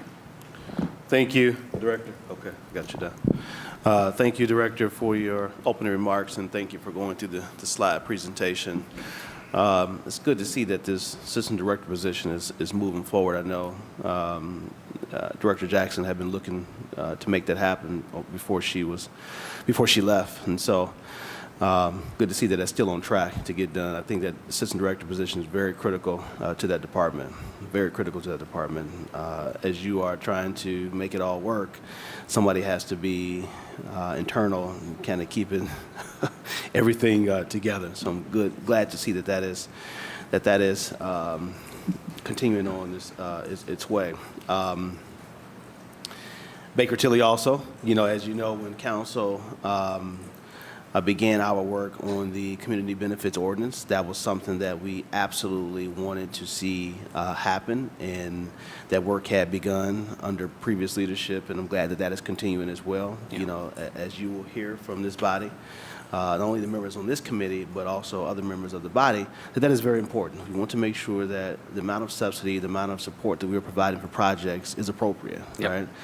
We could be providing support that's you know, that warrants more support, right? You know, again, but having that scorecard, having an understanding of what's what exists, you know, I agree with you. It's been the same incentives for forever, right? And, you know, trying to work towards something different, you know, that can yield us some greater benefits, absolutely, you know, what we would like to see. So those are my comments for now. I'm going to go to Councilman Joe Jones and then Councilman Harsh. Thank you, Mr. Chairman. You know, one of the things that has always been an issue for me sitting here at the table has been leadership. Having experts in place to guide our various different departments and have a sense of vision. And when I look at this particular department over the course of almost 27 years, I've known that they have not, at least within the previous administration after that, were not engaged in neighborhoods like they need to be engaged. And we see that now when we look at all of the hot zones in the city of Cleveland where investment has happened in the city of Cleveland and where investment has not happened in the city of Cleveland. In the days of old, your department had people in it that had the responsibilities to engage the council members talking about economic development. I have not had, since I've been on this council in 6 years, one person from your department, not you, Mr. Chairman, to Mr. McNair, is that correct? I've not had no one from your department contact me or try to engage me talking about economic development in our community. What I would like to see, Mr. Chairman, is economic development in my neighborhood. I see all of the fancy pictures that you have put up here on the screen. All this stuff is downtown. I sit here and I watch the developments go throughout all over the neighborhood, and I support that development because I know the importance of making sure that we get the development in the city of Cleveland is significant, but you forgot the neighborhoods. There's no focus on those commercial corridors. When you go down the road right now, those buildings look the same as they looked 55 years, 60 years ago. We are competing against communities like Shaker Heights that just built that market space over there. We're competing against communities in Orange that has that whole food establishment in Pinecrest. And we're watching all of this development, and our citizens, Mr. Chairman, are not supporting the businesses here because they're going there because we don't have the product in our communities. So thank you. So the first thing I would like to see, Mr. Chairman, and I would like to set up a time with the new director, Tom McNair, to come over to my community and talk about how we can engage, and I can show you the different places. I can show you the different places of where we need to start really talking about economic development and how we can really make an impact. And one of the things I would share, Mr. Chairman, that's important to me is knowing that the directors have clear vision. In the past, there has never been a charted course on the department, how they go about their business. There has not been any strategy shown in economic development. It has been piecemealed, and it has been fly-by-your-seat processes and really no real fundamental talking about how we move the city of Cleveland forward. And one of the things that, as a citizen in the city of Cleveland, as a homeowner in the city of Cleveland, as a business owner in the city of Cleveland, as a father to a son and a father to a daughter and a husband, I'm disheartened at how slow this city has moved economically speaking. So my suggestions, Mr. Chairman, to the new director, Tom McNair, what are the best practices? How do we have some kind of offense? This person, this human being sitting here at this end of the table would like to see your department look at best practices. What cities are on fire? And what are they doing that we're not doing? How do we get to, because the developers we got here in the town, they just ain't working. It's not happening. So how do we bring and attract developers from other cities to come in and invest into this neighborhood? So how do we get that offensive power in your department to be able to do that? And then I'm a member sitting at this table. I would support any efforts, any plans that you would come up with how we get that happening, how we move this city forward. The violence in our city, yes, we need programming, but what stops violence most is when you start investing in communities. And right now, we're not investing in communities. We're not creating the jobs we need in neighborhoods, and those neighborhoods have been forgotten. And we can build up downtown, and we can build up the west side. But if you leave a neighborhood out, you're going to have that violence spilling over in your nice neighborhoods, in your nice areas that you build up. So start investing overall in every single area. And that's the way you keep the city of Cleveland strong. It should be the thing, Mr. Chairman, distinguished chairwoman, the theme of this city, how do we invest in neighborhoods? And there was a theme here at one time, neighborhoods first. So with that being said, I want to ask you this. How many outreach people do you have in your department that can go out and do that kind of work in terms of bringing in new development? Or have you gotten to that point of assessment? So thank you through, who's the current chair? Chairwoman, to Councilman Jones. First, I appreciate everything that you're saying there. Again, I am very aware of the dichotomy that exists in our city, right? It is a strange thing to lay your head down in, the Buckeye Shaker neighborhood on a nightly basis, walk the street down Buckeye Road, and then also work in Ohio City for 13 years. So I very much appreciate and understand. And you did a good job in Ohio City. It's considered number one location people want to live. And I think, part to your question, when I started in Ohio City, 40% of the storefronts were vacant and abandoned, right, in the area around the West Side Market. We did a lot of strategic work, and it wasn't all sorcery, right? There are things that are replicable, which is why I say every single neighborhood has assets, and how do we identify those assets and build around them? And I have started the process of reaching out to each individual on this council because I want to work with you to better understand your neighborhoods, where those assets are, and kind of create that strategy around how we reinvest. There are tools like the Southeast Side Initiative, which has targeted corridor investments that are going on, so we're going to figure out how to layer those things in. And then, to be honest, currently the way it's set up right now within our program department, if you went back to, and again, this is just how it is functioning today, if you go back there, we now have essentially 2 people that are working on brownfields and sites that are specialized, right?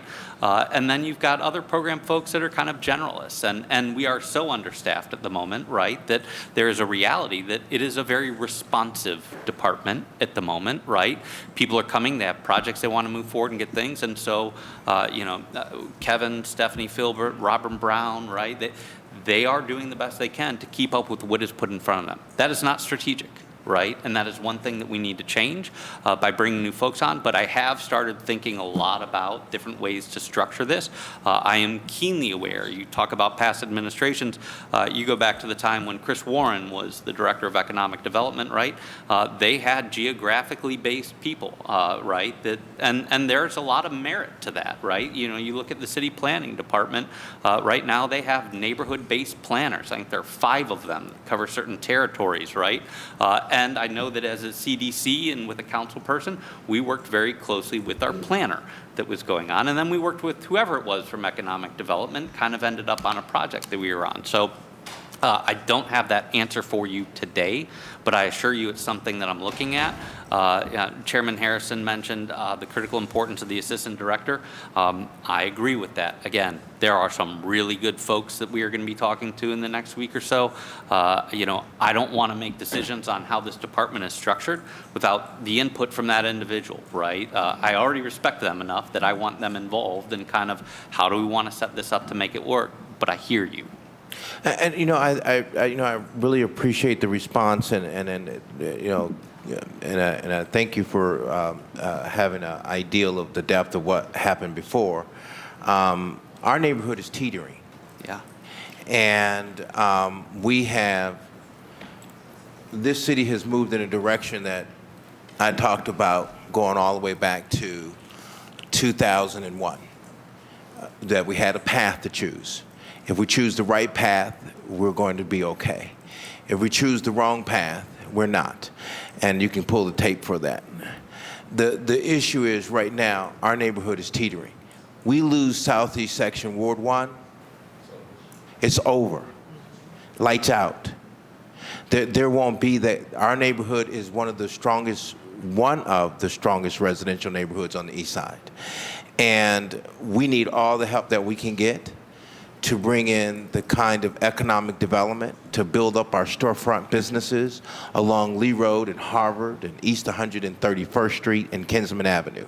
We have a lot to work with, and we need to do that. I know that we have one business that we're trying to build. There are others who would like to come into the neighborhood and the community, but we need to be able to have a department that's going to be a real true partner and being able to put the incentives in place to help them with the development. A lot of these businesses, Mr. Chairman, are minority businesses. Yeah. And we welcome that, but we also welcome bringing in outside. We have a number of areas that are blighted, and we can bring new businesses in. I'd like to work with you and your department and go out on a tour in my neighborhood. And congratulations on your position. Mr. Chairman, I won't belabor a lot of questions at the table because I know that you're a new director in the department. You got to get yourself situated and understand all the nuances. But from what I hear, Mr. Chairman, I like what I see and I like what I hear. And I appreciate your candor. Thank you. Thank you, Councilman Jones. Councilman Park.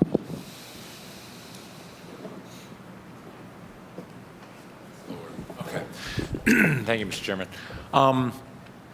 Through the chair of the director, welcome to the City Hall. I just have a couple questions. I know that with 11 days on the job, you're not going to be thoroughly versed in the history of the department and everything that's going on, but yeah, right. No, I value institutional memory. It's really, really important everywhere. But my essential question is regarding this contracts and compliance officer position. Yep. I know that outside of City Hall, there is a perception that Economic Development Department is a place where there is a stack of paperwork that hasn't gotten done, and that a large part of that stack is contracts and getting money out the door, in layman's term. So my question through the chair to the director, do you think one contract compliance officer is enough to address the needs of the department? Do those financial analysts need to potentially also be in contract and compliance? And are those three vacant positions, if focused correctly, enough to deal with the pile of work that needs to be done? Yes. Through the chair to Councilman Harsh, that's something I've been spending a lot of time trying to get my arms around. Now, one, I will say, as somebody who worked with this department historically for an awful long time, right? There was a time when this department was as efficient, if not the most efficient, in terms of processing contracts, disbursements, all those sorts of things. It operated like a fine Swiss watch, right? And so it has been interesting to me. One of the things that I've been doing is going back and looking at past org charts all the way, I think, to 2007, right? And seeing the way that has been staffed over the course of time. I am still getting my arms around, and that's, there's differing opinions, right? Personally speaking, I think that contracts and compliance is that's like a compliance officer is a really important piece to this for a lot of different reasons, right? As we start thinking through program staff and how they can be most efficient in terms of working in the neighborhoods and getting out, right? Yeah, it is something that is very much front of mind. To the point on, do I think that what is shown in there is sufficient? So one, again, we did just hire one new individual that'll be starting next Monday, which is great. That'll be 6 new people that we're all bringing on, right, in the next few months, and I'm committed to making sure that that happens, and I will evaluate from there. So Councilman, if I could ask, what Yeah. position is that person coming over to fill? It's a new sites coordinator, right, that'll work in our brownfields and sites work. It's Natani. Oh, okay, she's already listed. She is listed. She starts on Monday. Okay. Right. Well, so I understand that there's a large cash value of ARPA that's been invested and that's going through your department. But the total loans, forgivable loans, is a dollar amount. What are the total number of contracts that you're currently monitoring or that your department is charged with currently monitoring? That's a good question. The Department of Economic Development has roughly close to $100 million of loan receivables on their books. Those are loans that we've closed and dispersed, and they're in post-contract stage. Sure. Where fiscal staff invoices on a monthly basis, follow up on payments, delinquencies, whatever you want to, but it's post-management. There's also a situation where we have approval for the director to enter into contracts, which is your legislation, along with, we're somewhat unique where about 15 years ago, and Kevin actually was the brainchild behind this, that we have a not-for-profit board, Cleveland Citywide Development Corporation, that I'm sure most of you guys are familiar with. Chairman, I can't hear the distinguished gentleman Oh, from I'm this sorry. distance. So there loans or grants, financial assistance that are 250 and under, CCDC has the authority to act on council's behalf to give the director authority.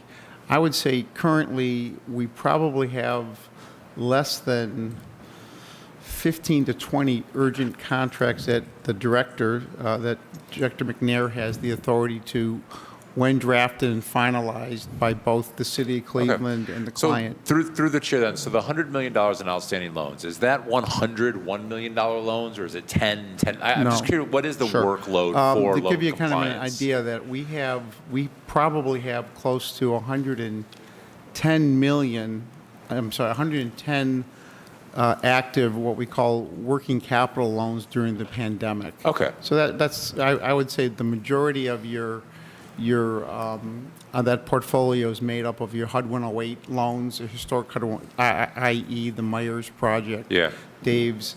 I would say roughly 30 to $40 million are your smaller, $1 million and under. Okay. I'm asking, Mr. Chair, because, proper monitoring of public funds is always going to be an issue of concern. Yep. And I'm just curious what that quantity is, how many the actual working, you said working loans is about 110 would be the estimate. So through the chair to the director, you feel good with one more contract compliance and 2 finance analysts that you're going to be able to manage that workload? Through the chair to Councilman Harsh, it's a start, right? We're talking about bringing on 6 new people in the next few months, right? And that will allow me to better understand. So Natani would be the 6th, right? Okay. Right, because she hasn't started yet. And I think that will help me better understand how work works. Now, again, you want to look historically speaking, I believe in 2008, there were 27 people in this department, right? Now, some of those were grant funded, right? And so I think that we can look creatively as we kind of get into it. But again, right now, I'm looking to get us back from, there's 11 humans in there right now. There'll be 14 in a couple of weeks, right? How do we get back up to that 2021 where we're budgeted? Okay. That's where I'm trying to get my head at. Yeah. I think the council has a growth mentality as well. I think we all want to see the city grow. I think population incline would be, you know, a sign of success. And if the city's going to grow, then we need to develop, you know, our economic corridors. Last thing, just because I got you here for a second, there is, the chair knows this, everybody on this side of the table knows this, there is massive confusion and misunderstanding in the community about the difference between captured value and cash value. I'm aware. And people think that when we do a TIF or something that we are giving people money, that we are writing checks and people are taking the city money and then using it to stick in their pocket. And there is a massive miseducation in the community about how captured value doesn't actually come from taxpayer dollars. Yes. And anything we can do to educate the public more thoroughly about how these incentive programs don't actually require us to give money to people would be helpful, because I see it daily. Though the city gives money to developers because they got a TIF or something, and there is no exchange of money and there is no use of taxpayer dollars. And I don't know if you have thoughts on this, but getting the public educated on this would help all of us so much. Through the chair to Councilman Harsh, thank you. I understand and I agree, and that's something that, you know, honestly, in my previous role, we've had to do a lot, and it is a hard thing for a lot of people to get their arms around, right? Because the reality is that unless the project happens, right, that value doesn't exist. And so it is not writing a check to people. It is a valuable tool in how we can help make things happen. I think the key for our department, for you guys as we become stewards, as we do that education process, is like, what is the necessary amount? What is the but for that, you know what I mean? Because like I said, even the community benefits agreement, right? There are a lot of great tools that are coming as a part of that community benefits agreement in terms of hiring, all these sorts of things. But that doesn't mean anything if the project doesn't happen, right? Like, we do actually have to get the project to happen, right? So part of this department's job is to understand what is the actual but for and what is necessary investment and what are we getting in return. And I completely and thoroughly agree with you that there is a large misunderstanding by a lot of people in the general public around what some of these tools are and how they act, right? And that education campaign is important. And I think, you know, I just have to constantly remind myself, even sometimes down here, that any percentage of something is greater than 100% of nothing. And we have to, I remember I was kind of starting to give Councilman McCormick a hard time, and then I had to kick myself and say, oh, wait a minute, we're talking about any percentage of something versus 100% of nothing. There was the difference. Once again, I had to remind myself again, because it's just, you get used to these mindsets. You think that, you know, you don't understand that it's an on-off switch. And if I may, through the chair to Councilman Harsh, right? Like, one of the things I really would like to do at some point is have somebody kind of do an autopsy on some of these past projects, right? To better understand the value that has been provided to the city of Cleveland. Because I know, and I think some of you know and understand, these projects, like, at the end of the day when they're done, they actually make money for the city of Cleveland that goes into the general fund, right? Whether that is through new income tax dollars or, you know, ground floor businesses and sales, like all of those sorts of things go into the general fund, which can be used in our neighborhoods, right? I mean, we even have the Tremont abatements are online now. The 15-year abatements from 20 years ago are all online, and we can even put out that analysis of how much money's been generated. So anyway, it's just something to think about, because people really misunderstand this issue, and it ends up coming back to us in multiple negative ways. Understand. So that's all. Thank you, Chairman. Thank you, Councilman Thank you, Mr. Chairman. Appreciate it. And the Economic Development team here with us today. I'm excited to see the team that you build out, Director, as we go through the next couple months, and to support the great team that you already have. So look forward to seeing that. Mr. Chair, I'll just be brief, but I'm really excited to see this department get up and running. It's critical, as the Councilman Jones has noted. And Director McNair, I know you've already done this, but one of the best things I ever did on City Council was I reached out to every member when I was new and asked them, and I'm the old one now, so none of them are here anymore. But I reached out to all of them and said, I want to know about your ward, genuinely, so I'd have a better understanding of what I was voting for and what I was doing, and it was incredibly enlightening for me. So I mean, Councilman Jones, you book a few hours, even if he only tells you one. But he will show you his neighborhood. Yes. And he will show you the good, the bad, the challenges. And so I know you will, but encourage you to do that because that's how you're going to get that hands-on understanding of what's going on. And I know that you're a neighbor out on the southeast side, but just to get a better understanding from his perspective. Yep. And as you know, of working in the CDC, through the chair, we get all the calls and show up on the crime scenes and talk to local businesses and get stopped in the supermarkets and all that stuff. So the folks in front of you can be an invaluable resource to you to really get an understanding of what's going on. Chair, I'll just say that, and I'm extremely supportive in the work that we are doing around community benefits and otherwise, but I want to flag a little bit what Councilman Hirsch was saying, and I want to make sure that we look at the city of Cleveland in the context of the region, and we ensure that the policy of the city of Cleveland is not to allow other regional municipalities to eat our lunch. And that is something I'm very concerned about. Because obviously, if a business leaves Ohio City and goes to Suburb X, I always get in trouble when I call a suburb out, that's a loss to everybody. To every single city of Cleveland resident, right? So how do we both intentionally and strategically invest in Ward 1 and Ward 2 and Ward 10 and Ward 14 down the list while ensuring that we continue growth where growth is already happening? And I think this is critically important. And I want to note, and I know that as Councilman Hirsch noted, things like TIFs can be controversial, but the reality of a TIF is you are taking value out of that project, right? You're not taking it from a loan fund at the city. You're not taking it from cash reserves at the city. You're not taking it from... So as we move along and we look at ways to generate new sources, and I've talked to Kevin for years, and he's always been so diligent about maintaining our sources at economic development, right? And that historically over a while has not been the case in every situation. So as we look to repopulate sources for economic development, taking the tools that don't cost us any money, meaning the department, right, or the city of Cleveland that don't go into our general fund, that don't go into UDAG, that don't go into our reserves, and leveraging those abilities to create value where value wouldn't be if the project didn't happen. And I just don't want to get so... I don't want us to get tied up in populism and abandon tools that don't pull resources out of other communities, out of other funds, out of other sources. And so I know that is not easy. It's not populist. It's not going to play well at a block club. I understand that.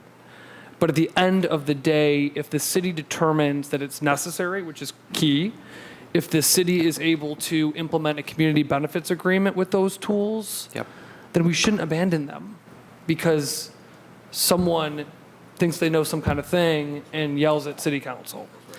So I just wanted to put that out there. And this is something Director, as you know, I have these conversations in my community. Sometimes I tell folks something that they necessarily didn't want to hear. But none of us are in this job to become millionaires. None of us are in this job because it's easy. None of us are in this job because it gives us beauty sleep. We're in this job because at the end of the day, Mr. Chairman, we want to improve our neighborhood. So as we advance and as we ensure that the department is more equitable, which is a critical component of your work, of all of our work, I just want to make sure, Mr. Chairman, that we are not abandoning tools that can really advance the city of Cleveland. And I think about, Mr. Chairman, the conversations we're having with the TIF districts downtown, right? And how do we elevate value not only to do infrastructure projects, but to create new value for neighborhoods outside of the downtown neighborhood, neighborhoods outside of the downtown neighborhood. Very critical on language there. So, but those are the types of creative financing that I hope we really embrace and look forward to, ways that we're able to create new value for the city, all of our neighborhoods across the board, and in ways that we can be competitive, Mr. Chairman, regionally. so that we don't lose another single job to another place because of whatever it is. So again, Mr. Chair, I look forward through this committee to see the director bringing on staffing up the department. Lord knows you all need help. And so I look forward to seeing that. And I would just say, Mr. Chair, too, to the director, and I know that this is always politically tricky and always has been with administrations, but if you don't have what you need, tell us. Yep. I mean, and I know that's tough, and I know we come to the table every budget season and say, do you have what you need? And all the directors say, yes, I have what I need. You know, I think you kind of have to. But sincerely, what Councilman Jones said, I think is so important. When we look at crime and poverty and the side effects of crime and poverty, you know, do you need police to respond to crime? Sure. But the best way to reduce crime is filled storefronts, Yep. educational opportunities for kids, Yep. positive opportunities for young people, jobs for people. I mean, that's really how you do it, right? And so your department, through the chair to the director, plays a critical role in that. And I hope that you do take up council members and push us. If somebody doesn't get back to you about touring their neighborhood, say, I want to tour your damn neighborhood. And I want to know what you have, what's going on in your community. And I know that we all will accept that offer, but I think it's really important. This department is critical to lift up Cleveland residents. So thank you, Mr. Chair. Thank you, Councilman McCormick. Great points, great points. Councilwoman House Jones, and then Spencer.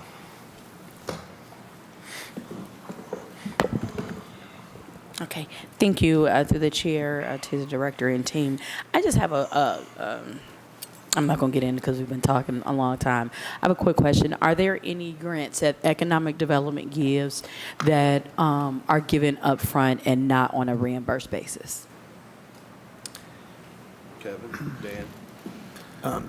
To the chairman, to the council person, we can, in our disbursement, we can do that. So if they need the funds, they just have to provide an invoice to the city on that. And then we can upfront the money, and then we just look forward them for proof of payment that they paid that respective invoice. But yes, to answer your question, that can be. Thank you so much. So again, I asked this reason very explicitly. So just as a process, we can do it. At times we have done it. Just as simple as the city can give upfront money, showing, you know, invoices and things to a business. We in Cleveland City Council can absolutely do it for residents when it comes to casino funds. And I'm making comparison about how we are selective in our processes, who we think is worthy of it, and those that we do not think that are not. So again, Law Department, Finance Department, Councilman Chair Hairston, Councilman Starr, and Councilwoman House Jones will be following up this process. But I thank you all for that, and we'll continue on the conversation. Thank you. Thank you, Councilwoman House Jones. Councilwoman Spencer. Thank you, Chairman Hairston, and welcome, Director McNair.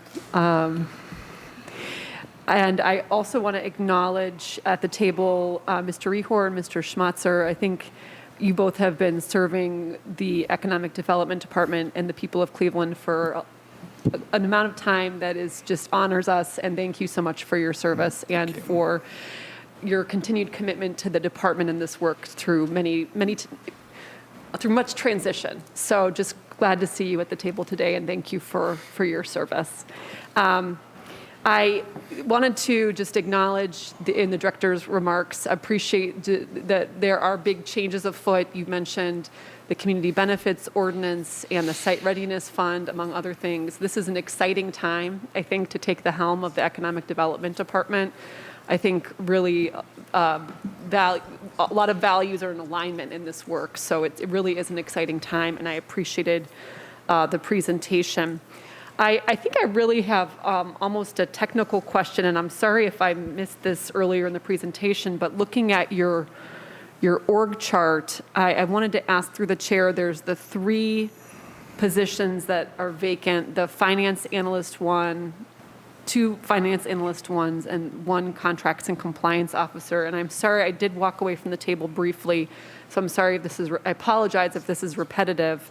Wanted to ask through the chair, what is the function of those 3 vacant roles, and What would it have been traditionally, and what are the prospects for filling those vacancies? And if I can add on to your question, Councilwoman. Sure. And what has the impact been in terms of being able to get deals completed out the door in a timely manner? So through the chair to Councilwoman Spencer, so one, finance analysts 1 and 2, right, is a civil service term for kind of the bread and butter employee in the department, right? Those are, in essence, the project managers that help shepherd things, through the process, that can work with everyone from a small business owner who's coming into a shop to, the Erie View Tower, large-scale development projects, and kind of look creatively at the suite of tools, right, and make recommendations for how to help close those gaps and move some things forward. So, like Kevin is a finance analyst too, Robin Brown is a finance analyst too, right? Again, they have working titles as they've kind of come through here. Again, those are bread and butter type positions. The compliance and contract officer, right? Like, again, I'll have to look at the civil service definition of how that is. Again, I've been spending a lot of time looking at org charts over, say, really the last like 15 plus years at like how we've used those types of different positions. We've had paralegals on staff at various times that probably have filled a role like that, that have helped staff with, again, how do you more expediently get through a contracting process and teeing something up to get it to the law department for them to sign off, right? So again, I'm trying to best understand the right value set there in terms of team members. Like I said, my priority from even before I started here was really trying to figure out one, again, we need somebody to help kind of keep me organized and ability to be responsive. And that assistant director I view is very critical, right, and have had substantial interest in that. I want those 2 positions hired this month. Right, and then that will then kind of shift attention to adding to program staff. And like I said, I want to be very aggressive in that. I think to this point, I've had a really good response from people I'm talking to in the ecosystem about their desires to come here, right? I don't think, in my opinion, in working with a variety of people over the course of time in this department, it's a one-size-fits-all that, those finance analysts 1 or 2 must have these particular traits, right? You are looking for really outstanding project managers, right, that have different. Again, they could be somebody who spent time in a bank. They could be people right out of Levin, right, who have a broad base in like urban redevelopment type things. They could have spent time working for a developer or a CDC, right? All of those, I think, are good training grounds. So I remain very hopeful based on where I'm at with the first 2 positions. Sorry, that was long-winded. No, that makes sense. So these, how long have these been, just for context for us, to Councilman Hairston's point, how long have these been vacant, and how has that impacted the operations of the department and the staffing burdens on existing staff? Through the chair. To the chair, to the councilwoman.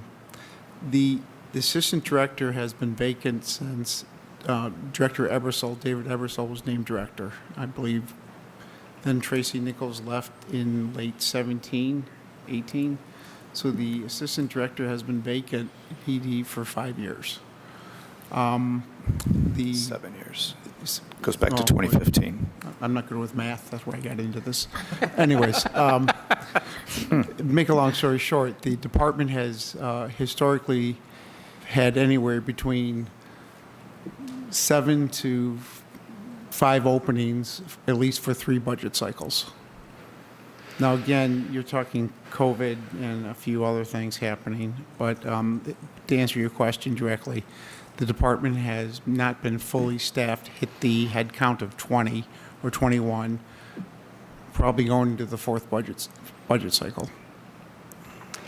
So, Mr. Chair, I'm hopeful that when we do come back for budget hearings, that some of those key positions will have been filled, and if not all of the vacancies, we can be optimistic, right? Because I think that it's no secret that there just hasn't been capacity in ED to meet all the hopes, vision, and expectations of everyone involved, yourselves included. So that's definitely, we're looking forward to that, and nice to be here today to understand where we are today, and then to index that against where we'll be maybe in 4 months when we come back for budget hearings.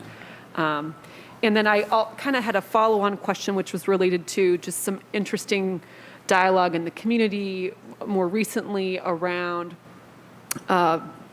workflow and the staff members that structure deals then not being the same people who then service the deals or the loans, or and I'm not sure if I have my technical wording correct, but basically, you know, the person who structures the deal then not also being accountable for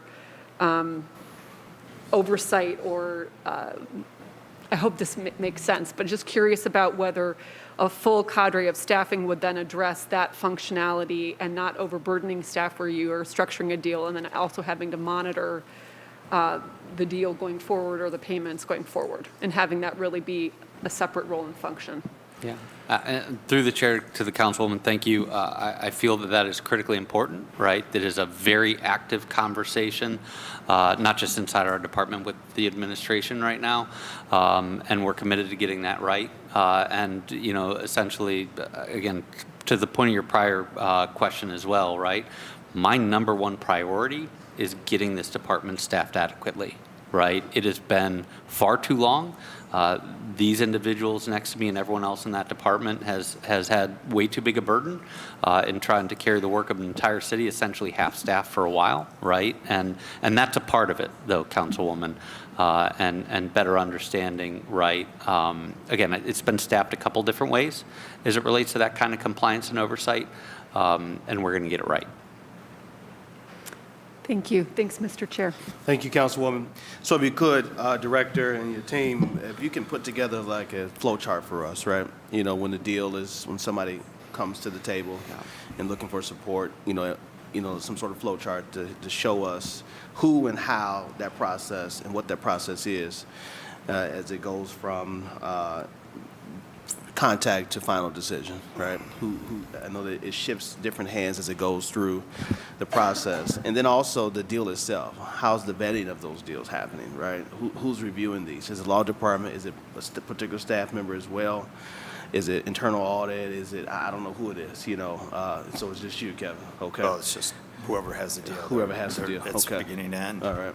But if you can include that as a part of the flow chart, that helps us understand the deal vetting as well. And I would also ask for, if you can provide us, Mr. Titra, we want to make sure that we get a listing of all loans, whether they're forgivable or non-forgivable, that ED has, and break them out in categories, which are HUD 108, which are working capital, which ones are whatever other loans that you provide. And please make sure that we also have a delinquency report within those as well, which loans are delinquent, which ones are on time.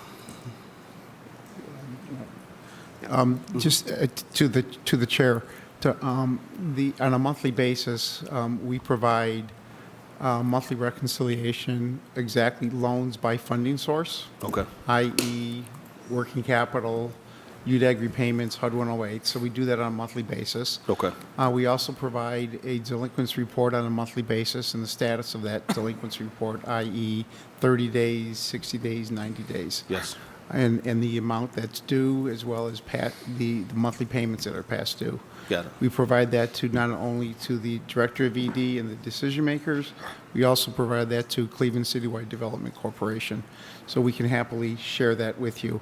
I will say this, that we, on an annual basis, we also provide that same information to me at a professional level. Closing the end of the year, December 31st, for audit purposes is no different than May 31st. You do what you're supposed to do on a monthly basis. December just becomes one more schedule to hand out. Yeah. So our loan receivable number is audited every single year by the independent auditor.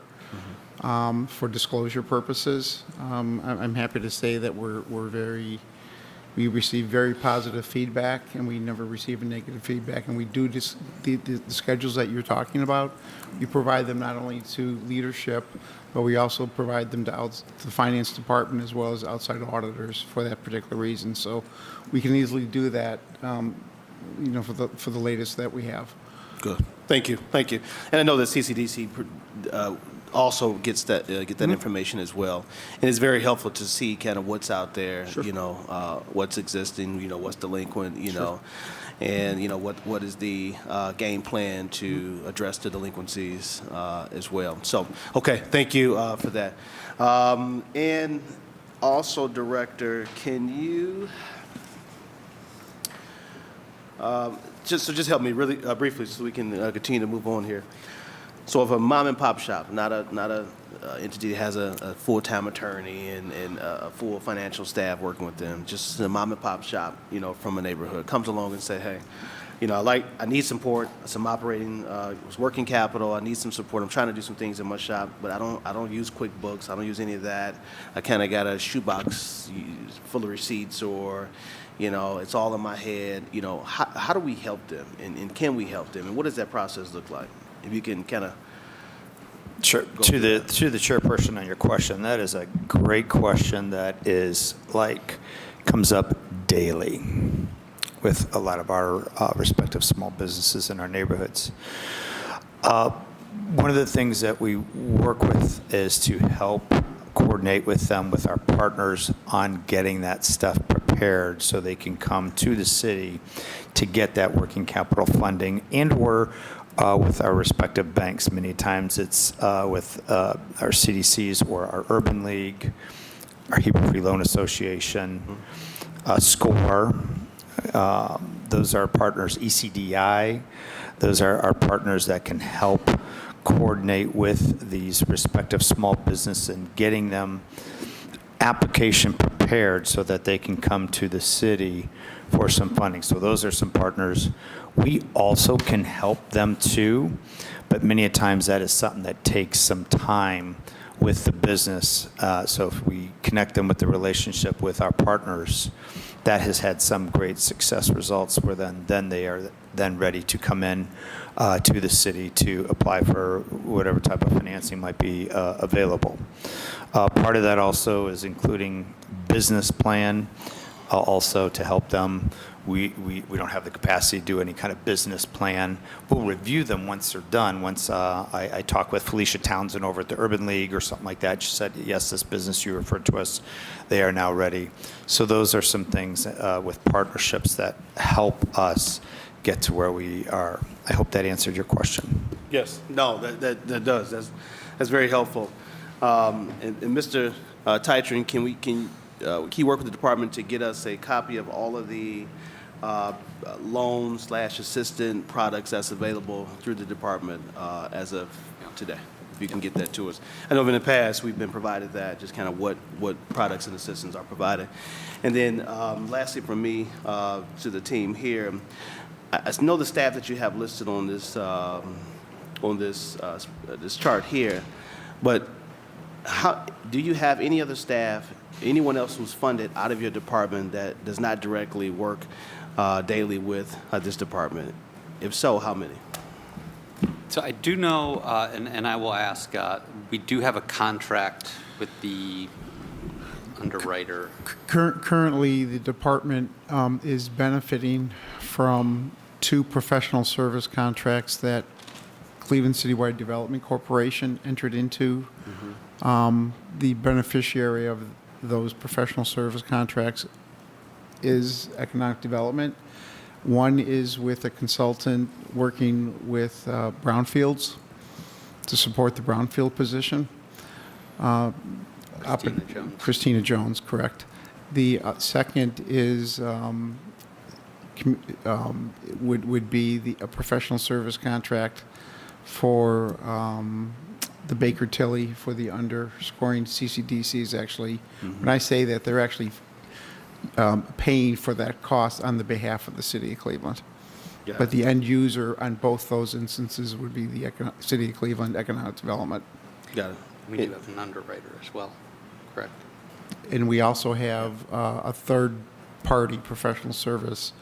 It's with Bullpen, that any TIF agreements or projects that are going forward works directly with the Economic Development Director and Robin and Kevin for their third-party oversight input to identify the proper but-for amount that they should receive. And are they new, or have they been around for a while? Bullpen, I think that service has been accessed to the department probably for the last 9 months. Okay, Bullpen is new. Okay. Now, what about, that's outside of City Hall. Is there any internal employees who are paid out of your budget that does not directly work in the Department of Economic Development? Other than those 3 instances, no. Okay, department has no other employees funded by the department who works elsewhere or with anyone else? No, not paid, no. Okay, got it. Thank you. Any further questions from the committee? All right, see no further questions? Yeah, you got a question? Councilman Starr. Thank you, Chair. I won't be long, I promise. But one thing I want to ask, like, through the Chair, for the Department of Economic Development, obviously, I know there's been a lot of change, but my understanding is, through the Chair to the Director, McNair, is it possible for you to understand or give the committee 3 benefits of a TIF? Regarding projects, developers in the beginning mention goals, things that they're going to do, getting those things in place. But I'd just like to see, like, from a council person, when, the developers are asking a TIF, what are top 3 things that a TIF can do regarding a project? I know Councilman McCormick did touch on it a little bit earlier, but I just want to make sure some clarity on the benefits of TIFs, as well as some other different things once you answer that through the Chair. Yeah. So through the Chair to Councilman Starr. So TIFs are a financing tool, right? And what they essentially do is capture value that doesn't exist yet, right? That only happens if the project occurs, right? And at which point, after the TIF is set in place and after the project gets built, a new value starts going in. So again, I'm going to try to give you some really simple math, right? Yeah. Let's say a property is currently worth $100,000, right? That is the value of a property on some commercial corridor, and somebody wants to build a new mixed-use building on it that we'll say is going to cost $10 million to build, right? So oftentimes they're going to first start off by buying the property, and let's say they buy it for $200,000, right, to do their project. So good news for all of us, the tax value of that property just doubled. I think that is a benefit right there. And again, if there were no TIF in that project, they likely wouldn't have bought the land and the tax value would have stayed at $100,000. Secondly, one of the ways that we use TIFs that is different than the way several different municipalities use it, which I think is very important, particularly in Cleveland, knowing that Cleveland Metropolitan School District always has a tough time financially, we authorize non-school TIFs, right? Which means that roughly 60% of that created value that's coming in is benefiting the schools as soon as the tax abatement portion burns off, right? Which is great news. So one, you are immediately, in almost all circumstances, getting a new higher tax value to the property, which benefits the general fund. By doing the project, right, you're capturing 40% of the value to go into the project, but 60% of the value goes to the school. And that value is at, say, $10 million, right? And then the ultimate payoff on this, when the TIF expires in 30 years, right, or 15 years, and oftentimes we do 30-year TIFs instead of 15 because tax abatement, right? But once that hits, right, then it's like a windfall of tax that is coming back into the city, which is a massive benefit that is coming online. And one of the side benefits of using it as a financing tool, you've seen it used a variety of different ways by developers over the course of time, right? So you can use it, and again, every time a TIF does start coming in, so it is collected as a property tax, right? And that goes to Cuyahoga County. Cuyahoga County then sends it into the city of Cleveland. That then comes up into Dan's shop, right? And they'll oftentimes set it aside with, the bank or the loan servicer, right, to make payments towards, maybe it was for a parking garage, it helps get that done. But one thing we have been seeing developers do lately, you can borrow against it, right? So in the financing climate that we're all in, if you're doing a $10 million project and there's a $3 million gap, but you know that like you're going to be getting this revenue from a TIF, a bank will give you a bigger loan based on knowing that that revenue is coming in, right? So it can be used to actually as a like a legitimate financing tool for debt service, which has happened more and more. Thank you. Thank you, and that is very good that you broke it down that way. The reason why I asked that is because I know developers oftentimes ask council for tips so they can get that big, larger loans. But then when they ask for those tips, they also have some promises and some goals that they must hit on their project. What I deal with oftentimes with developers and different people who want to develop in Ward 5 is the fact that we should be happy that they're just developing in our neighborhood. You know, they can go develop anywhere. And that's the attitude that I receive from developers. Then the goals that they have in line of how to get local businesses involved in the contract they agreed upon when we talked about the tips. But then when you look back at it, after they go through 90% of the project, and then you look up and they haven't completed all of their goals. And then they want to take the small penalty that rather OEO has, rather your department have, and rather pay that penalty back as opposed to doing what's going on. Meaning I've dealt with a developer who has a $30, $40 million project of development. But at the end of the day, when it came down to MBE goals, they were $1.7 million short. Now that $1.7 million was already written into the $30, $40 million development project. And now at the end of the day, they want the TIF for these 5 years to get to them.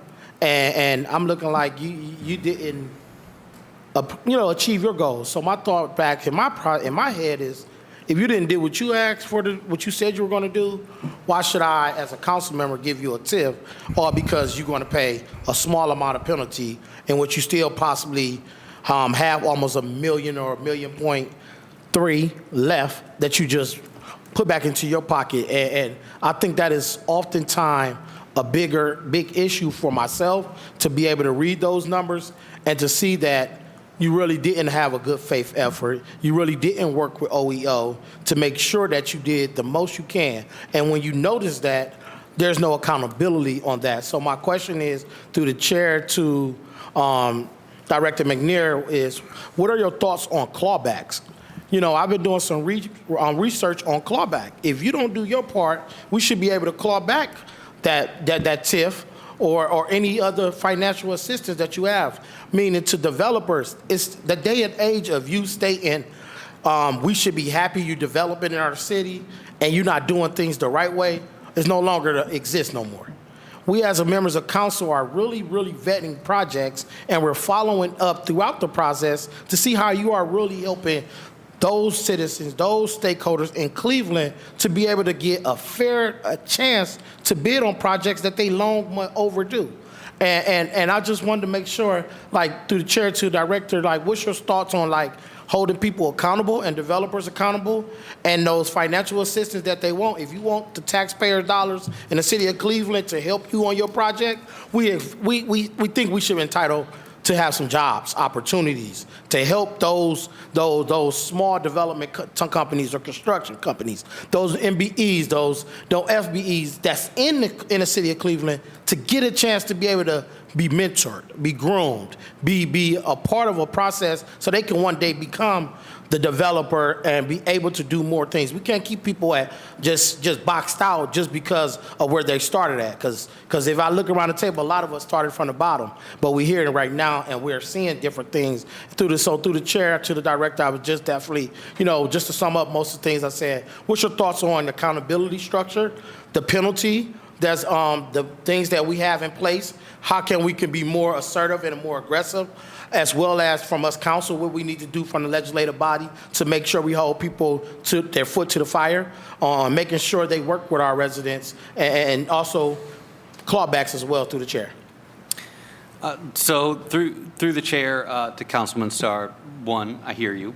right? I think I'll start this. I want to answer it in a handful of different ways. One of which is, as Councilman McCormack stated earlier, right, in terms of having like a regional context of the way we look at it, I don't ever want to make the mistake of thinking that Cleveland is a strong market city.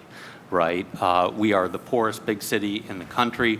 Ironically, we have the most affordable housing market in the United States, which doesn't mean squat if you can't afford housing, right? We have an income problem more than we have an affordable housing problem, which is an interesting thing that we all need to work on, right? So as I stated, these tools are necessary, right, to help move things forward in our neighborhoods, and I think it's important to understand that.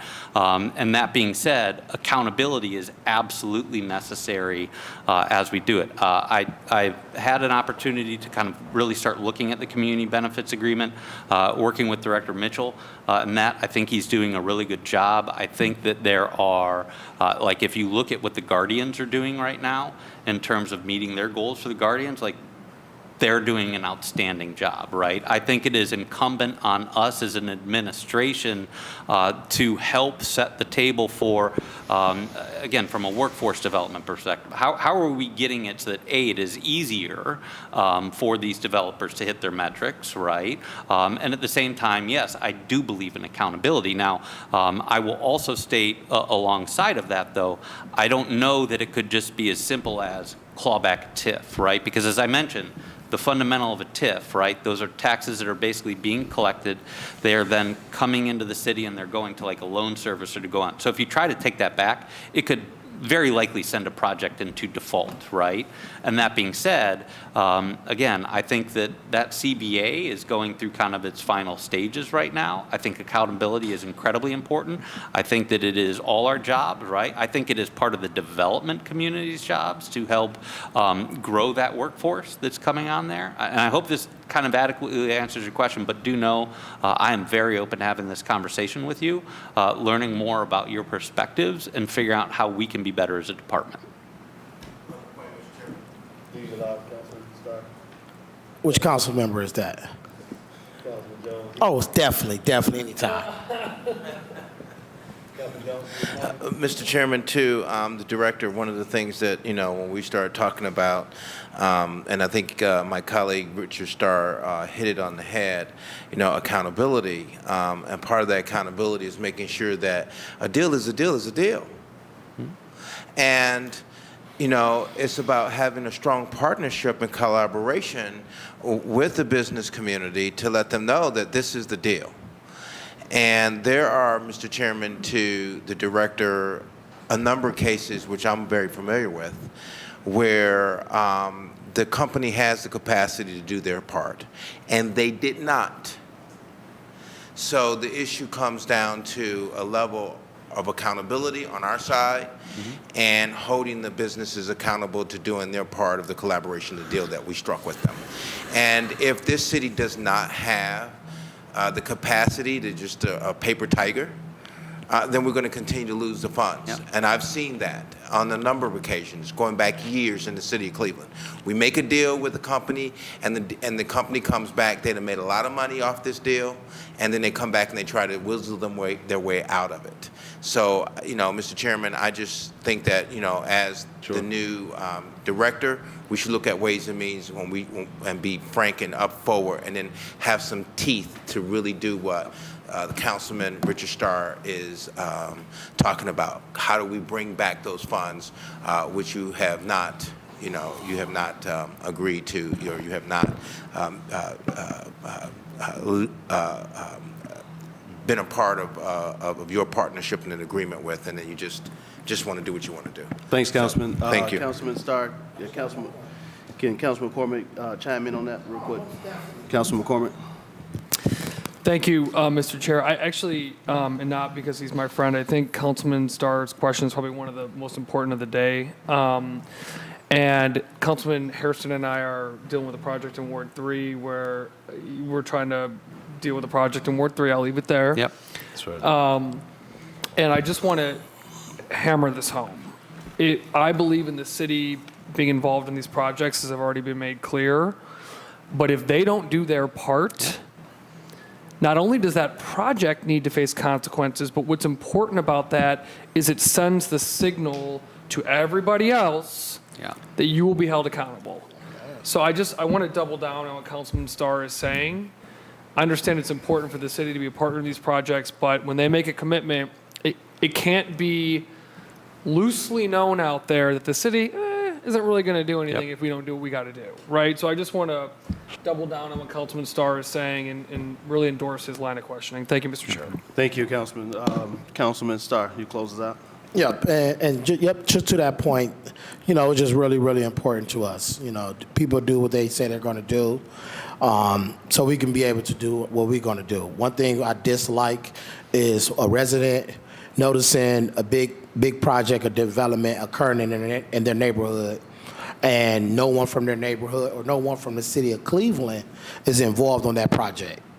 I know you, through the chair to the director, mentioned the great work that the Guardians do. Also, by the way, Guardians do fund all baseball for the city of Cleveland. So they do so much work, and I wish others will understand how to be invested in a city, but also how they're working with the city to make sure that people, that OEO is involved, as well as your department is involved, just to do the right thing. And I think that helps us all out as we do our job. So welcome aboard officially, and I'll continue to doing a different work. And I definitely will be reaching out just so I can get on your schedule and learn more about some of your goals and how we can work together, anything we need to do. And I yield, Chair. Thank you as well. Thank you, Councilman Starr. All right. Thank you, Director. Thank you to your A-team. Appreciate it.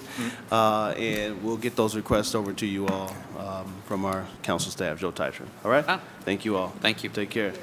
All right. Planning Commission, come on up. August. Chairman August Fluker. Deputy Texter. Chairman Fluker. Just a second, we call choice.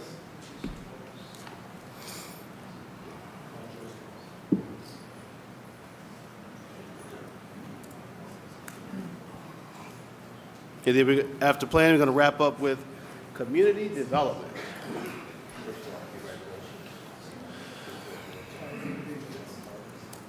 Yeah.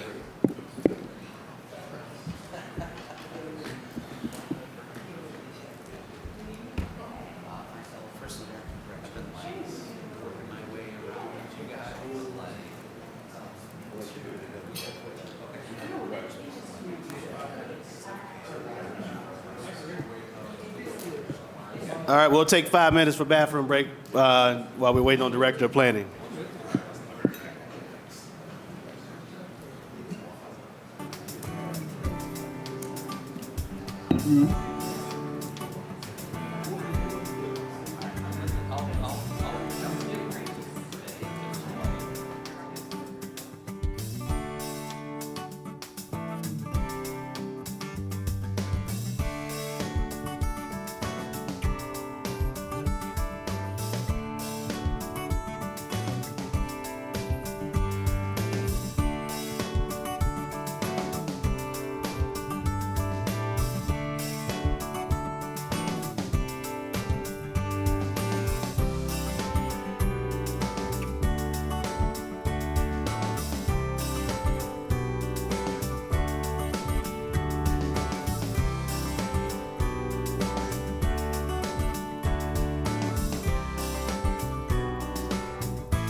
All right, Madam Clerk, we're going to call the meeting back to order. Thank you all for your patience. We're going to get through this. A very exciting day. And City planning. for city planning. Do you want me to forward it to you? Is it on the tablets? Joe, do you have our thing as well? I sent it to both Ms. Inez Yeah, I don't and see it Joe. too. It's not on our tablets. Oh, this is for, was it for last year and this year? Sorry, give me 1 second.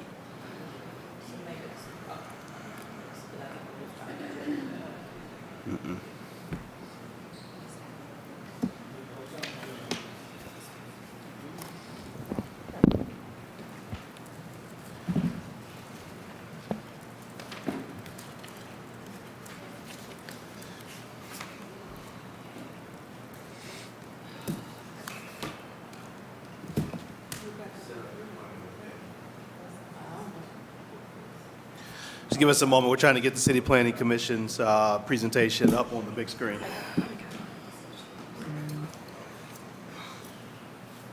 it on Friday, but I don't know if it went through.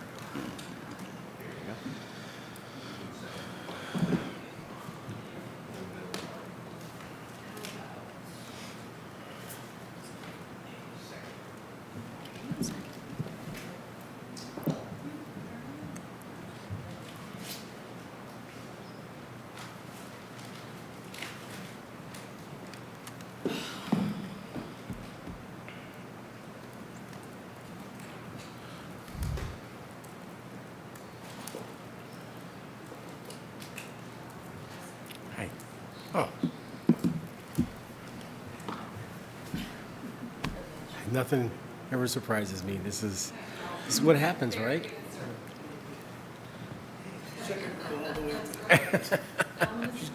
How are you? She got it. Awesome. Thanks. Good, good.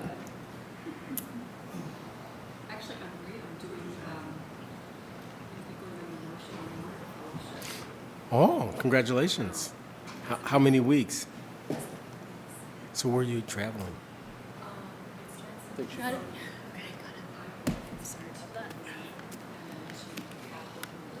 What time did you send it? So Eastern When did you Europe. send it? What time did Okay. you send it? Friday at 2. Oh, you sent it Friday. Last Friday, yeah.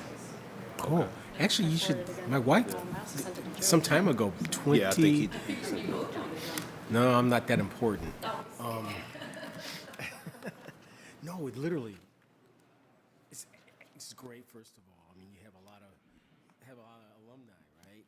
And when Jennifer went, it's in 2002. Our son was 4 months old, and I had a mother-in-law and a son to take care of. So that's All why right, I remember. good to go. We got the planning commissions up on the big screen. Well, congratulations. I'll let Jennifer know. All right. All right, we'll turn it over to your director and your and chairman, August Fluker. Thank you very much, Chair. Good afternoon, everybody. Thank you for hearing the Planning Department today. As mentioned, August Fluker is the Vice Chair of the Commission. I'm sorry. And that's okay. And as Chair, Curry had another engagement, and so he is acting today with us. And happy to have him with me to speak on behalf of the Commission members. If I may jump in. Overall vision is that the City Planning Commission, broadly speaking, we're a chartered body. We were one of the first city planning commissions in the country, commissioned even before the New York City Planning Commission. So 1915 we were established. And our vision, as I've laid out, is that we are the keeper of the city's vision through long-range planning, through major project planning and policy initiatives. We are the curators of the city's built environment through land use and regulation through our 4 boards and commissions, and that includes design review, as you're all familiar with, but also zoning regulations. We're also implementers of the city's strategic planning initiatives through land use and zoning changes, legislation, and cross-departmental project management. If we're taking a look at the structure of the overall department, you heard from the other boards and the Landmarks Commission this morning. On the screen, you'll see that these boards and commissions all relate to planning overall, the Planning Commission and Landmarks Commission. It's on your tablet. Close out the file, reopen DPS. Hit the DPS file. CPC, is it up there? Sorry, That's good. Board of Building Standards, Board of Zoning, Development, PD, and Marks. Should be CPC. One committee calendar.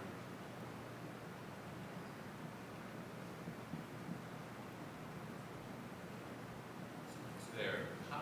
Thank you, Director. Please continue. Okay. I think we're good. Councilman Starr's on top of it, so. Thank you to the chair.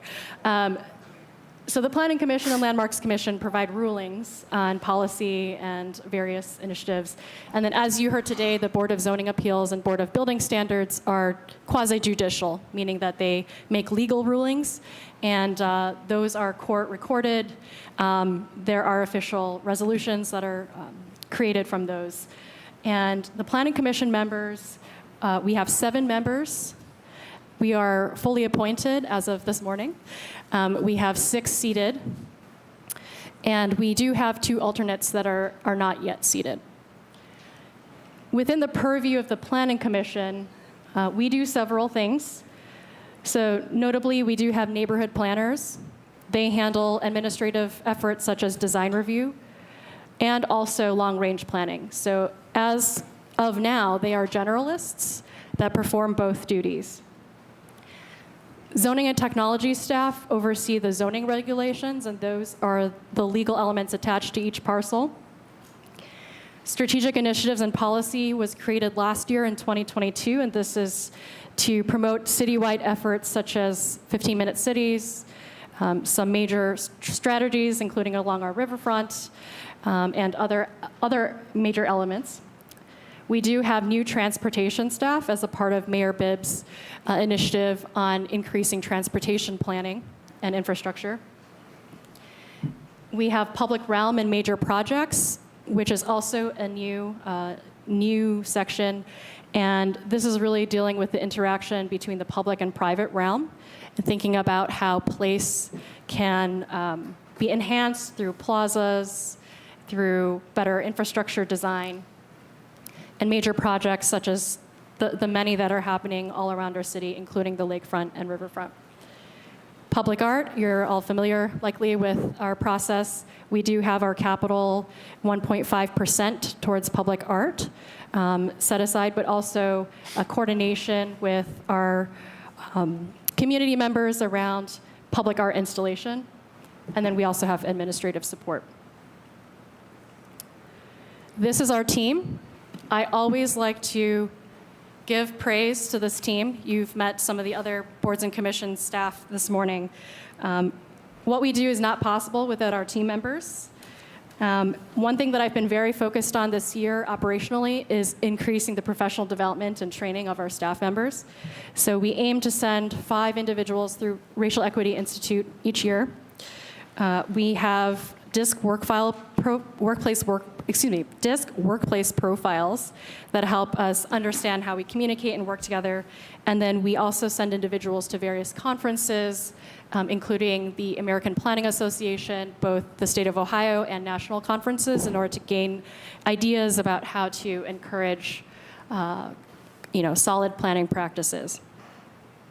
We're also excited because some of our staff are now speaking at various conferences and elevating the name of City of Cleveland at those conferences. A little bit more about our structure. You'll see on the screen, this is our org chart just for the planning section.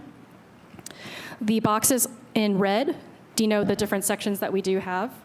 So you'll see under neighborhood planning that we do have 1 administrative manager that oversees the planning efforts of the 5 neighborhood planners. The neighborhood planning manager also is onboarding and helping to oversee the transportation planning. So the transportation staff are denoted by project coordinator and the chief city planner under the neighborhood planning section. Happy to take any other questions about the org chart if needed. In terms of Go ahead, Councilman. Under the planning section, that's correct. Director. This next slide shows the departmental demographics. We do have folks from various racial backgrounds represented, including from the Black community, the white community, Hispanic, Latino, Latinx community, Asian American Pacific Islander community, and Middle Eastern North African community. And you'll see the pie chart that breaks down our department by gender, or we have 66% female and 34% male.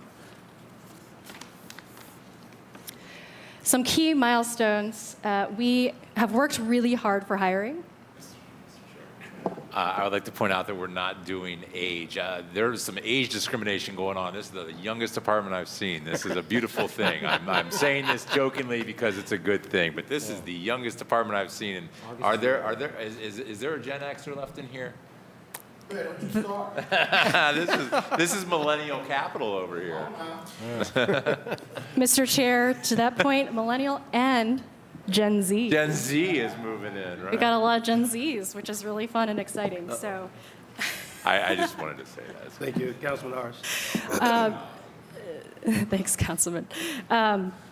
To that point, we have worked really hard to reduce our vacancy. So last year we reduced it from 33% down to 13%. This year, I'm happy to share that as of 2 weeks ago, we are now at 0% vacancy. All right. And we have one final hire that's onboarding for the Far West neighborhood section, which is really exciting. Many of you have gotten a chance to meet some of our new neighborhood planners. They are onboarding, they're learning, and they're bringing a lot of fresh energy.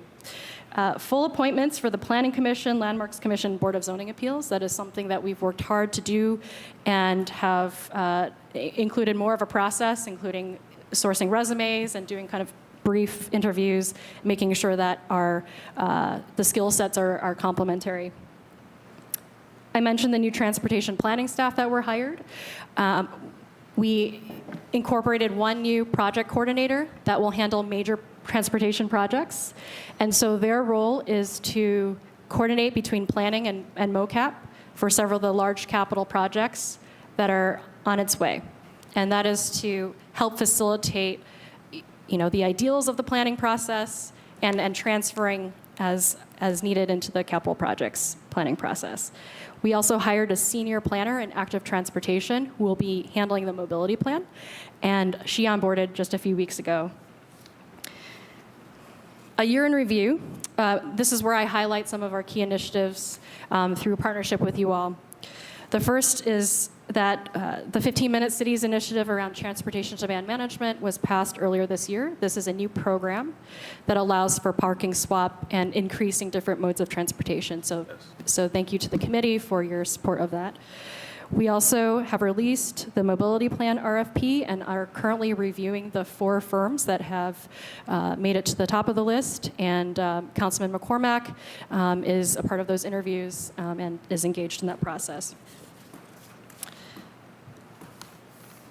Proudly, we have also kicked off the Lee Harvard planning effort, which is a part of the Southeast Side Initiative. So the staff members have been working diligently with Harvard Community Services Center to select the appropriate planning consultant.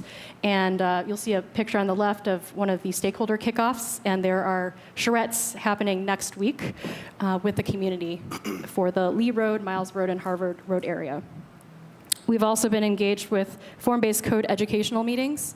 The council members expressed an interest in continued education, and so we worked with Councilwoman Spencer and Councilwoman House to host some general meetings, and they will be followed up by some block club kind of focused meetings as well. We've also been moving forward with the lakefront opportunities with some really interesting community engagement efforts. We have done a representation check after our first data gathering in the first half of the year. We noted that there were significant gaps in outreach to the Hispanic and Latinx community, and so we are repurposing some resources and partnering with Full Frame Initiative as well as Neighborhood Connections in Wards 14 and Ward 5 for additional outreach. One thing that I want to mention as well is that in order to increase capacity for more proactive planning, communications, transportation planning, and policy research, we are moving forward with 2 on-call professional planning services firms that will help increase our ability to do small area plans, transportation plans, and we're really excited to get those contracts kicked off. One piece of legislation will be coming your way to establish a contract for one of the bigger firms for that effort. And then finally, I do want to mention, I did not have a slide or a picture for this, but partnered with Councilman Starr on the ODOT bridge deck and the future of the juvenile court that is still in progress. We have also worked closely with the mayor's office on the Arts Transformation Fund and the hiring process for Miss Rhonda K. Brown, known as Downtown Rhonda Brown. And then also working on several large initiatives to reform our zoning code as well. All right. Anything else? That's it for now. Thank you, Chair. All right, thank you. I believe you gave us a handout as well. That's correct. There is, I handed it out earlier during the Landmarks Commission hearing. It's a few additions to the screen. Inez, here, get this to him. So in the packet is all stuff that's publicly available through our GIS portal. This is just for your reference. There's a map that shows the new planning districts. There are maps that show the design review districts in the hatched areas. There is a map that shows the historic districts, which are also in the hatched areas, and then the landmarks points. There's also a roster of our planning staff for those who are interested. Breakdown. Got it. Thank you for that information. This is helpful because I know we received these planning districts during the budget period last year, so that way we can kind of put a face to the area, you know, an area to the district that helps us when we're looking at, you know, why certain things went to one district versus the other. And with that being said, I'm going to pivot to the chair, the vice chair of the Planning Commission. Yeah, I am really proud to be here. Many of you probably don't know my history with the city of Cleveland. I worked here in the Voinovich administration. So therefore, I'm not a Gen Z or millennial. I'm actually a baby boomer. I was born the last year as a baby boomer. So there's a couple things I'm most proud of, I should say, of the planning department and the city in particular. The first is there's been great intentionality to cross-pollinate, you know, among all the departments, and then more importantly, within city planning. The planners are beginning to share what's going on in their service areas. They're going to visit on biking tours, and they're also, quite frankly, adding more vitality, diversity, obviously, and with that comes better outcomes, to be totally honest. I do know that the folks who are in the planning department look relatively young, and that's a good thing, because at the end of the day, we're not going to be around. Some of us won't be, and I think as folks start to imagine or reimagine what this city should look like, there should be more youth involved. And I know the planning efforts include youth councils as we move forward through the communities, which is vitally important. They're our greatest resource. And lastly, and most importantly, in the years that I've been on planning or been involved in planning and seen planning, I think we have a diverse collection of commission members. We have different thoughts. We just don't focus on design. We look at sometimes, you know, the politics, unfortunately, because that gets presented to us, but we navigate those things. We're not there to adjudicate those things, but we try and help facilitate successful resolutions. And lastly, and more importantly, I think we have done a really good job at advancing agendas. We try to stay on point. We make sure projects are seen in a timely fashion. We've been able to coordinate when all the design review districts meet so that one's not waiting for an inordinate amount of time. And I attribute that to staff and Ms. Wong's leadership. So if there are any questions, I guess we can entertain them now. Thank you. Thank you. Vice Chair Fluker. Question, Director, you mentioned that the board is fully staffed. So all you said 7 seats, but I only saw 6 names listed on the presentation. That's correct. And to clarify, Mr. Chair, we have all appointed. So there was an appointment letter that went out this morning for the 7th person, and we are excited to have a full commission should this person be confirmed by the council committee. Okay. Who wrote off to make this space available? That was Commission Member Diane Downing. Okay. All right. Yep. Okay. So Diane Downey's off, and the new Yes. person has been. That's correct. The letter has been sent, and then it will come to council for. That's correct. For confirmation. Okay. Got it. Also, Director and Mr. Titron, can you provide the council with a listing of the terms and expiration dates of all current board members? Mr. Chair, I'd be happy to. Thank you. And I'll stop my questions there, and I'll go to, well, he's gone now, Councilman Joe Jones, but, yeah, okay. Councilman Jones. He's here. Talk about getting here right on time, Mr. Chairman. That's right. I want to just first start out by thanking the director for her leadership in the department and seeing some of changes that have been taking place within the last couple of years. I desire to have a better relationship with city planning. So I go back in time, and this was under then the Mike White's administration. And we had a great relationship with city planning. I would make a phone call to whoever the director was at the time, and Hunter Morrison, and then Mr. Brown, and they would call me just like that. No hesitation, they'd call right back. The communications was flawless, and I could deal with them with whatever issues. In fact, I never dealt directly with the planning person for the ward at that time. The only person, if that person did come to the community or come to the neighborhood, it was dealing with the business revitalization district that we had created in year 2, going all the way back to 1998 and 2001. But the communications with the planning commissioner was always on point. And when I got back here to city planning, the department had completely grossly deteriorated. And to such a degree that there was no plans being made up for my neighborhood.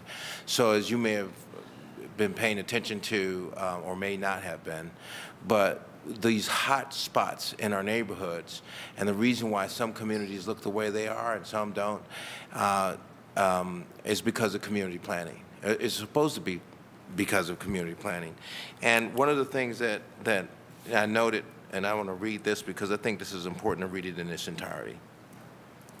The Cleveland City Planning Commission advocates for the preservation and establishment of prosperous communities that are authentic and diverse, providing equitable access to the resources necessary for residents to thrive. We accomplish this by enhancing physical development, preserving the city's history, and creating places for people that are healthy, sustainable, and vibrant for current and future generations. And that's the mission statement. And then it talks about the various different programs and objectives and activities of which this department has not functioned at and has nowhere been near that type of functionality. And I'll tell you, Mr. Chairman, I've had a hard time with city planning coming in. I have businesses that we need to start development on. When we talk about the scope of the city on the east side of the city of Cleveland and the failure to work with businesses, to get shopping malls in place, to bring new businesses in, going through the planning department has been just arduous for me. And then getting no at every step of the moment. And as council members, Mr. Chairman, to the director, we have a lot of things that are on our plate. We can't and we don't have the kind of time to hold the hands of all the businesses to try to walk them through the city planning process. And then to get on the phones and deal with their attorneys and deal with their architects. And then going back and forth with city planning has been really, a nightmare for me in terms of trying to bring development. I've never had to deal with the nonsense that I've had to deal with. So I hope that as I'm moving forward, that one of the things that I'd like to see, because it's still not here with your department, number one is communications. Communications. You have to improve that, or we're going to have a hard time moving forward at this table. Communications. Engagement.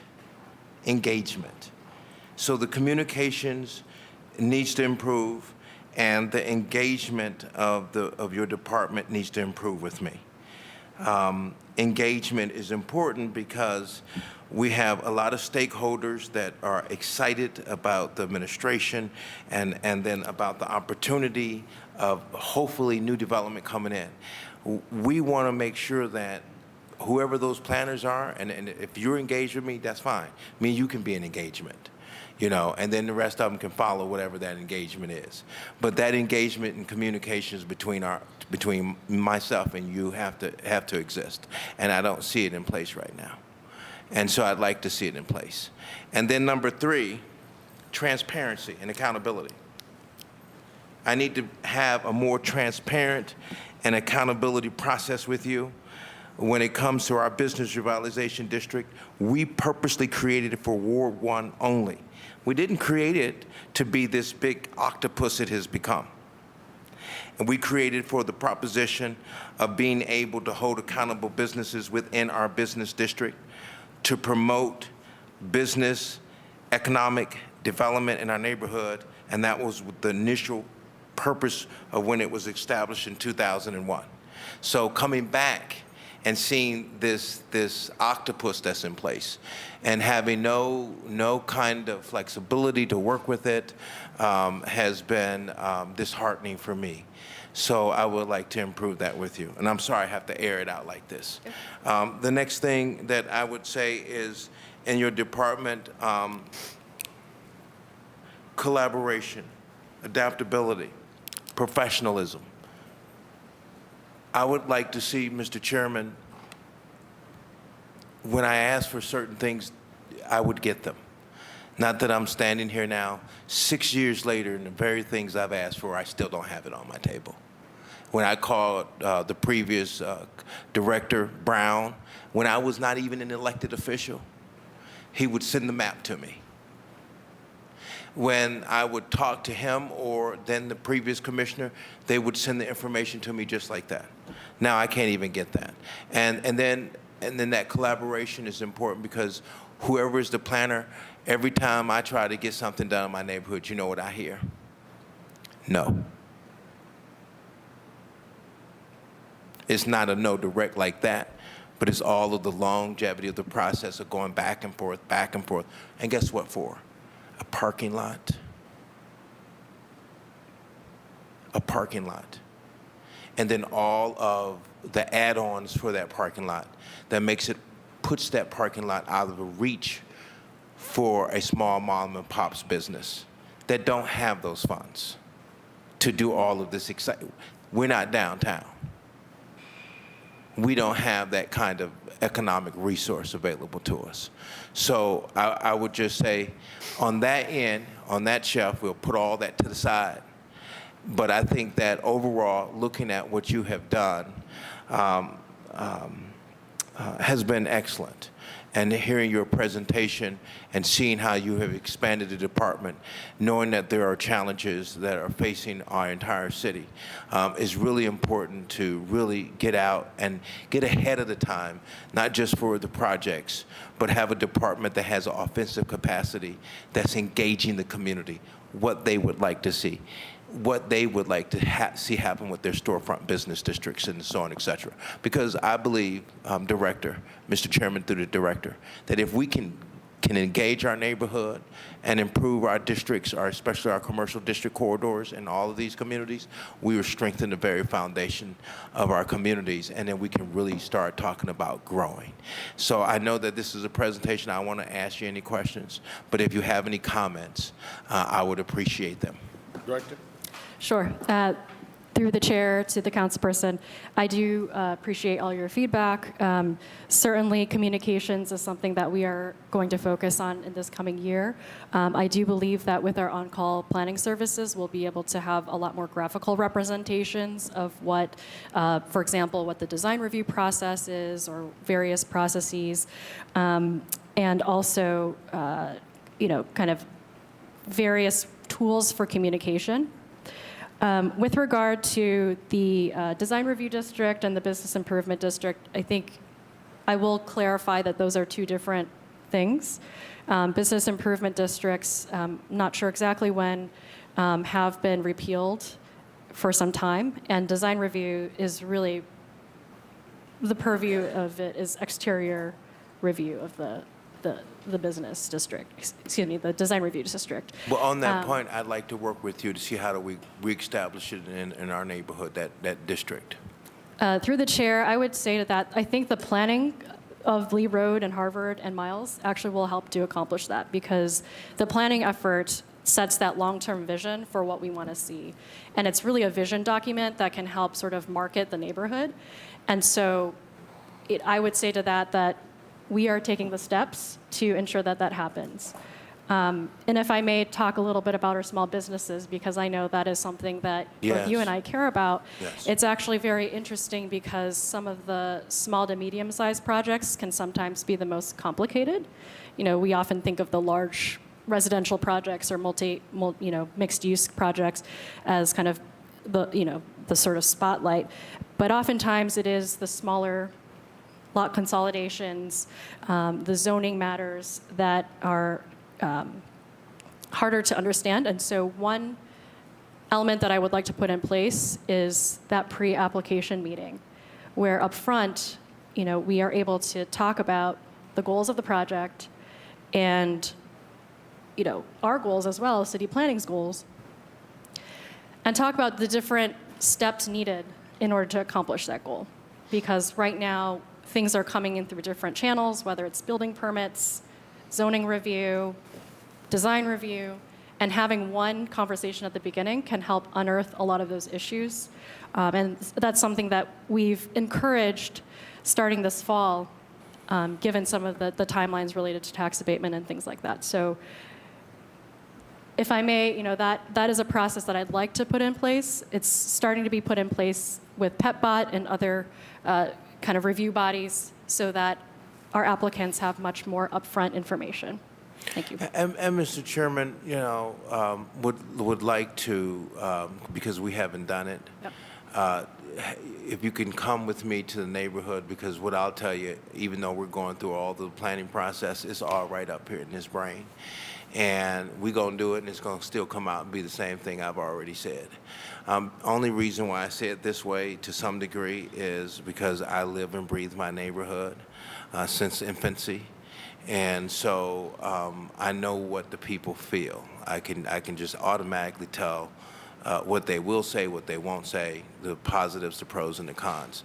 But if we go out on a tour, I can show you a number of locations that we need help on in terms of planning. And I really appreciate, Mr. Chairman, your leadership, Director, and all that you do for our city. I know it is a very difficult task when you're handling a city this size. And whatever I can do sitting here at the table in the position that God has allowed me to be in to help you, I will. So with that being said, thank you, Mr. Chairman, to the Director. Thank you, Director. Thank you, Councilman. I don't know if Vice Chair, Mr. Fluker wanted to briefly chime in at all. No, I agree with Councilman Jones.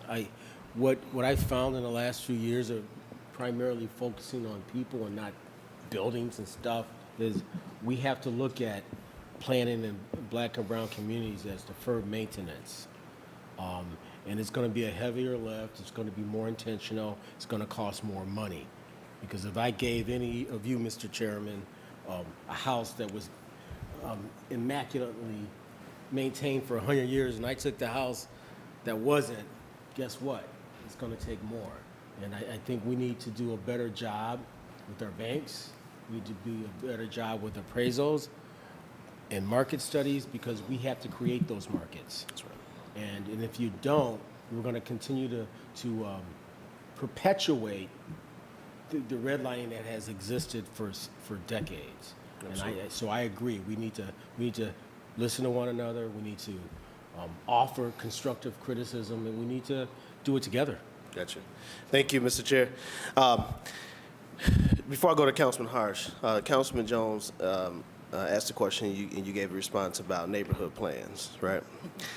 And when you have neighborhood plans, there's always going to be folks who are obstructionists, right? People who, whatever you do, whatever you say, are just not going to agree with what this councilman wants to see or what majority of his constituents wants to see, including those who are part of the planning process, right? How do you all, when you review them plans and it comes before Planning Commission, you all view it, you work through it, and then it goes to the Planning Commission. How do you all, because you, as the Vice Chair mentioned, that you don't adjudicate those kind of conflicts, you just kind of help manage them in such a way. Whose side does the Planning Commission and the Planning Department takes when you have those issues? If there is councilmatic support, if there is some resident support and community support, and then you have obstructionists who are just naysayers of what's happening, how does the Planning Commission and the Planning Department handle those situations once it comes to you all, whether through a submission or whether once it actually makes it to the Planning Commission? What does that look like? How does that work? How do you deal with that? Do you take the considerations in addition? Do you take the consideration of both sides and you make a decision, you take those in consideration as you make a decision relates to the actual plan itself? Because the Planning Commission is there to judge the plan. Planning Commission is not there to judge whether one group is wrong or one group is right, right? How do you all make that decision? Can you all walk me through that? I'll start. Piggyback. I will. Thank you. Thank you to the chair. So it is a good question. So the question is about how do we adjudicate the planning process. So anyone is always welcome to provide feedback, and that's the case for any of the agenda items that we do have. Now, when it comes to the process, I do believe that we want to do our due diligence to make sure that there's an understanding of what all the concerns are. If there's a lot going on in the background, we do push pause, whether it's on design review or other planning efforts. Now, that doesn't mean that pause is forever, but I would say, the purpose and my role is to help do that due diligence. Now, when it comes to the planning effort, oftentimes, first of all, we do have a set of standards that we need to reevaluate when it comes to what actually is in the plan, what's considered a complete plan, and implementation is a part of that consideration. Now, when it comes to adjudicating sort of resident to resident or board to board issues, that is a tricky one, and it's oftentimes more complicated. And at the time, we make the decision based on what information we know, but that doesn't mean that pause is forever, right? And so I'll turn it over to Vice Chair Fluker to see if he has any other comments. And Mr. Chair, we have our fellow colleague here. Oh, I'm moving him now. And I don't know where he falls in Absolutely. the ranking order. He's happy to chime in, yeah. But I think, and again, I always look to conflict as a way to become better. I mean, if we walk away from this and it repeats itself, then we have not done our jobs. I think as a body, we could do a better job. And what I mean by that is, if there's a conflict, we're not here to hear the conflict. We're here to hear the criticism of the plan or whether it's pro or con, right? Absolutely. And we need to do a better job at facilitating that particular discourse. I think a good way to do that, quite frankly, is to provide time, a definitive time to come back. Instead of leaving it open and then everyone goes back and you don't hear for a while, then it festers. I think, in order to facilitate, hopefully, a resolution that everybody can live with, we need to, as a body, say, hey, you have 30 days or 6, and you're coming back and we're going to rule on the validity of the plan and not the content of personalities. On that point, Mr. Chairman. Yeah, and give me 1 second. So I agree with you, and I think that I'm glad to hear you say that, because it is the validity of the issues as it relates to the plan, not personal issues, not board-to-board issues, not resident-to-resident issues personally. It is strictly on what are the issues as it relates to the document and plan itself. And you also mentioned one other point before I go to Councilman Jones, that not leaving something out there to hang, that it is given a definitive time to come back to be heard. And sometimes this commission has not done that. There's something in my neighborhood that has been left out there to hang. And a decision that was made based on personal issues or personal conflict. Not about the plan itself, but about personal issues. Because one person wants to, it's just an example, because you got one group who wants to go this direction, another group wants to go another direction, but forgets about what's most important is the neighborhood. How do we enhance the neighborhood? How do we beautify the neighborhood? How do we promote the neighborhood, right? And I just wanted to kind of flush that out to figure out what that process is and what that looks like. Because I've been saddened, not just in just Ward 10, but I've seen it in other places where that has happened, right? That decisions are being made that has in any regard to the plan itself, but more so around personal conflicts, right? Because we all know that obstructionists and issues can be counterfeit. They very well may not be legit, right? And the Planning Commission wouldn't know that, right? The Planning Department really wouldn't know that. The council person would know that, right? The members who maybe are, whether they're for or against, would know that, right? You know, it's the voices who are, and the people who are actually in the neighborhood would know whether it is legitimate or whether it's counterfeit, right? And so I hope going forward, and I guess what I'm hearing from the department, that, you know, that is the way that the commission will be operating, is really on the plan itself and not with I understand the pause, hear the voices. Yep. However, you know, when a pause is made not in relation to the actual plan, then that's a problem that I have, right? Mr. Chair, what I've may seen. I Yes. add, and I just... Yes, Mr. Chair. Vice Chair. I have a very simple litmus test. If the community doesn't win, no one wins. That's right. There's no winners or losers among those folks who are trying to adjudicate. The winner always must be the community. Absolutely. Period. That's all. That's how we adjudicate that. Thank you, sir. No more. Councilman Jones, I'll come back to you for a brief point, then we're going to go to Councilman Slife. Well, first, let me just say this, Mr. Chairman. What you're talking about is a really critical subject matter. Especially you. Yes, it is. And it's critical because of the simple fact that we have a lot of neighborhoods that, unfortunately, over the years have not had development. And so when new development is coming into the community, you will have some people who just want to keep it as it is. They don't want to see any change. They're just content on that vacant lot being that vacant lot, that vacant group, that parcel being the vacant parcel. And here's where it comes to earlier when I was airing my grievances. Communications. You shouldn't be setting up a meeting in a councilman's ward with his constituency, not saying you're doing that, that's for the next people that's going to come to this table. You shouldn't be setting up sessions and meetings in a councilman's ward with his constituency seat over an issue, and you don't have his full buy-in and engagement on how the process is going to work, and to making sure that when we're talking about a subject, we're making sure it's even-handed, so where you just don't have the group that are all haters versus having the entire neighborhood be engaged in the process. And for me, Mr. Chairman, you're hitting this subject matter is a significant one because it's at the proposition that in order to rebuild the neighborhood and rebuild the community, there are a lot of smaller pieces that have to come together to make that work, to have that snowball effect. And so you have to have housing.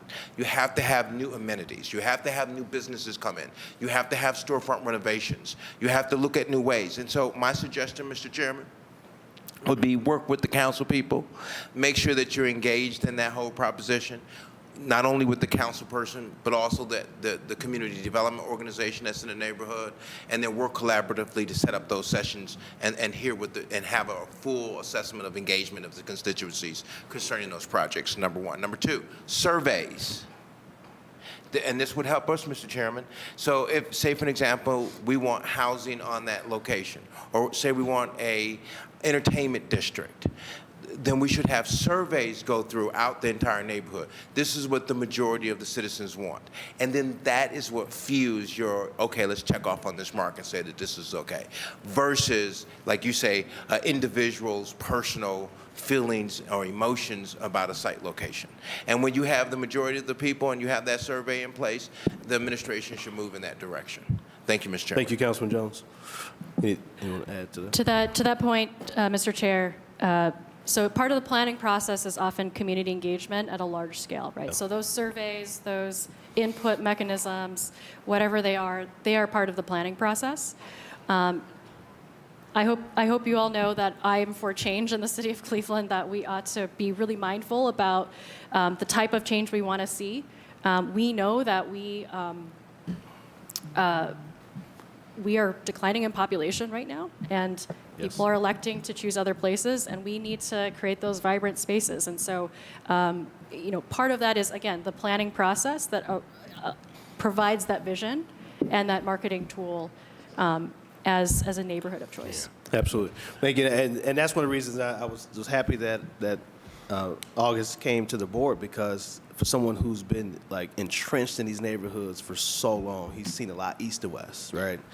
And so his opinions, his knowledge, and his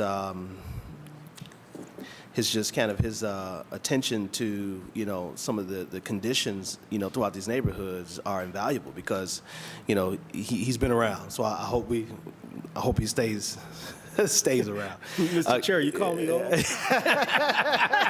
Not at all. Man, we thank you, man.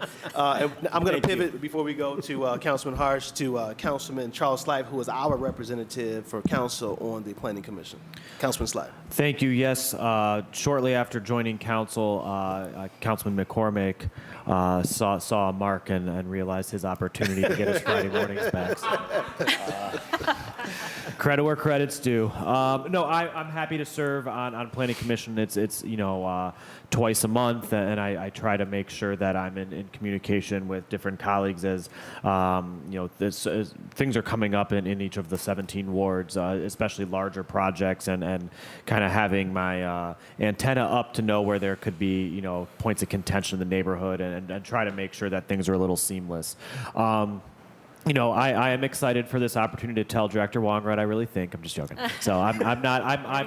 I think I'm known to share my opinions on the Planning Commission, but I will say, to the director's credit, so I've been engaged at some level with the Planning Commission for about 11 years now as a city worker. I was an alternate member prior to joining council. Mm-hmm. And I am of the opinion that there have been times where the Planning Commission has sort of been weaponized by loud voices to kind of like do the bidding of agendas in ways that really have been not within the purview of the Planning Commission. Absolutely. Like this is, I'm like not giving a specific example, but if I live next door to Councilwoman Spencer, and I just dislike her personally, which obviously is not the case.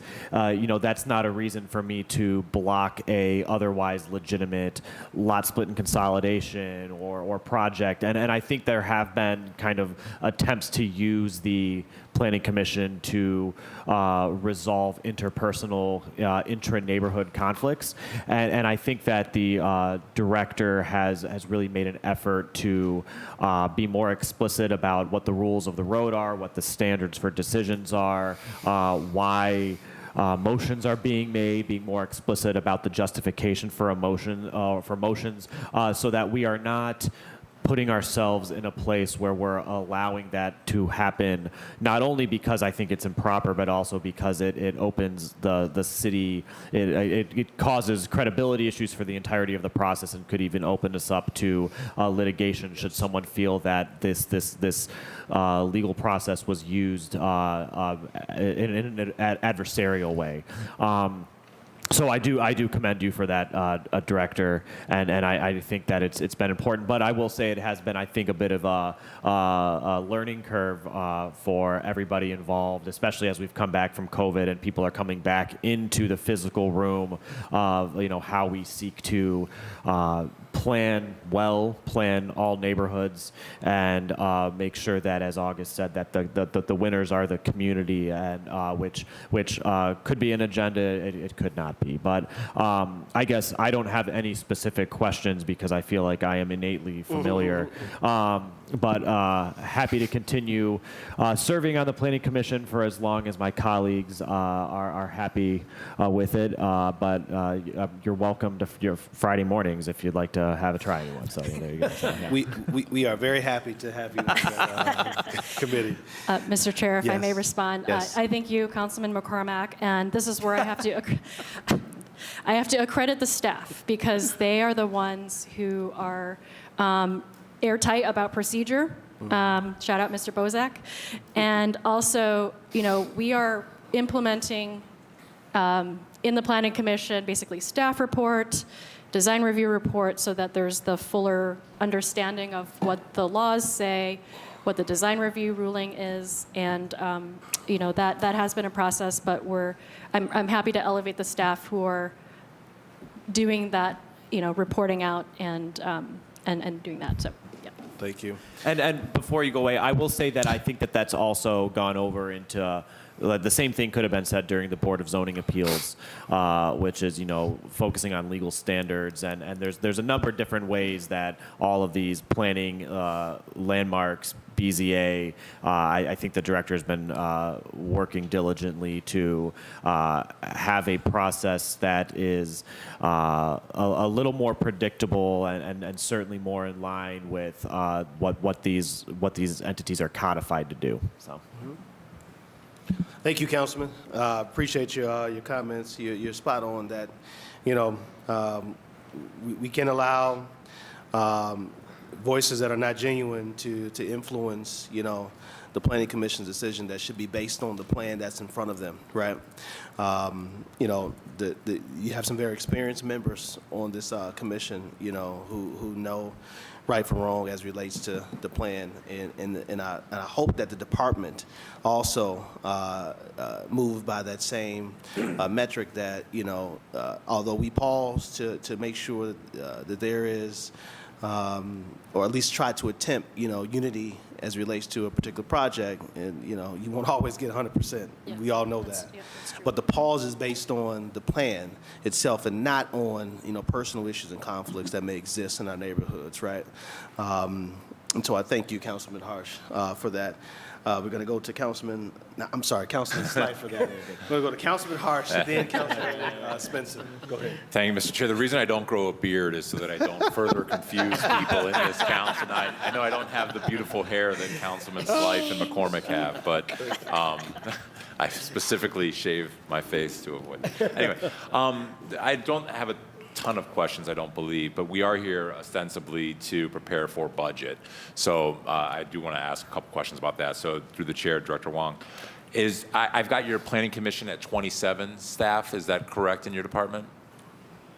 I believe the total department, including the Boards and Landmarks Commission, is at 29. Including the boards and land, well, okay. Yes, yeah, the whole that's- department, yes. Because you've got 2 in BBS, 2 in BZA, 3 in landmarks, That's right? correct. That's 7. And so that's 30, so 23 in planning. Say it again? 23 in planning, 23 in planning. so that I've would got be 30. 20, I've got 2, 4, 5, 6, 7, 8, 9, 10, 11, 12, 13, 14, 15, 16, 17, 18, 19, 20. I've got 27 on the org chart. 27. 5, 6, 8, 10, 13, 15, 16, 17, 18, 19, 20. I got 23. Are you counting the red squares? I'm counting these. Yeah. Don't count the red squares. Don't count the red. Yes. Those aren't people. Those are not people. Those are sections. Okay. I thought there was a zoning and technology chief. I thought those were like departmental heads or something. So you've got 23 plus 7, making 30 total.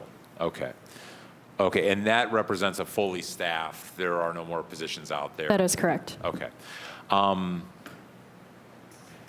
And then, through the chair director, do you then oversee the departmental budgets for BZA landmarks and BBS, or do they do those independently and they're just organizationally under?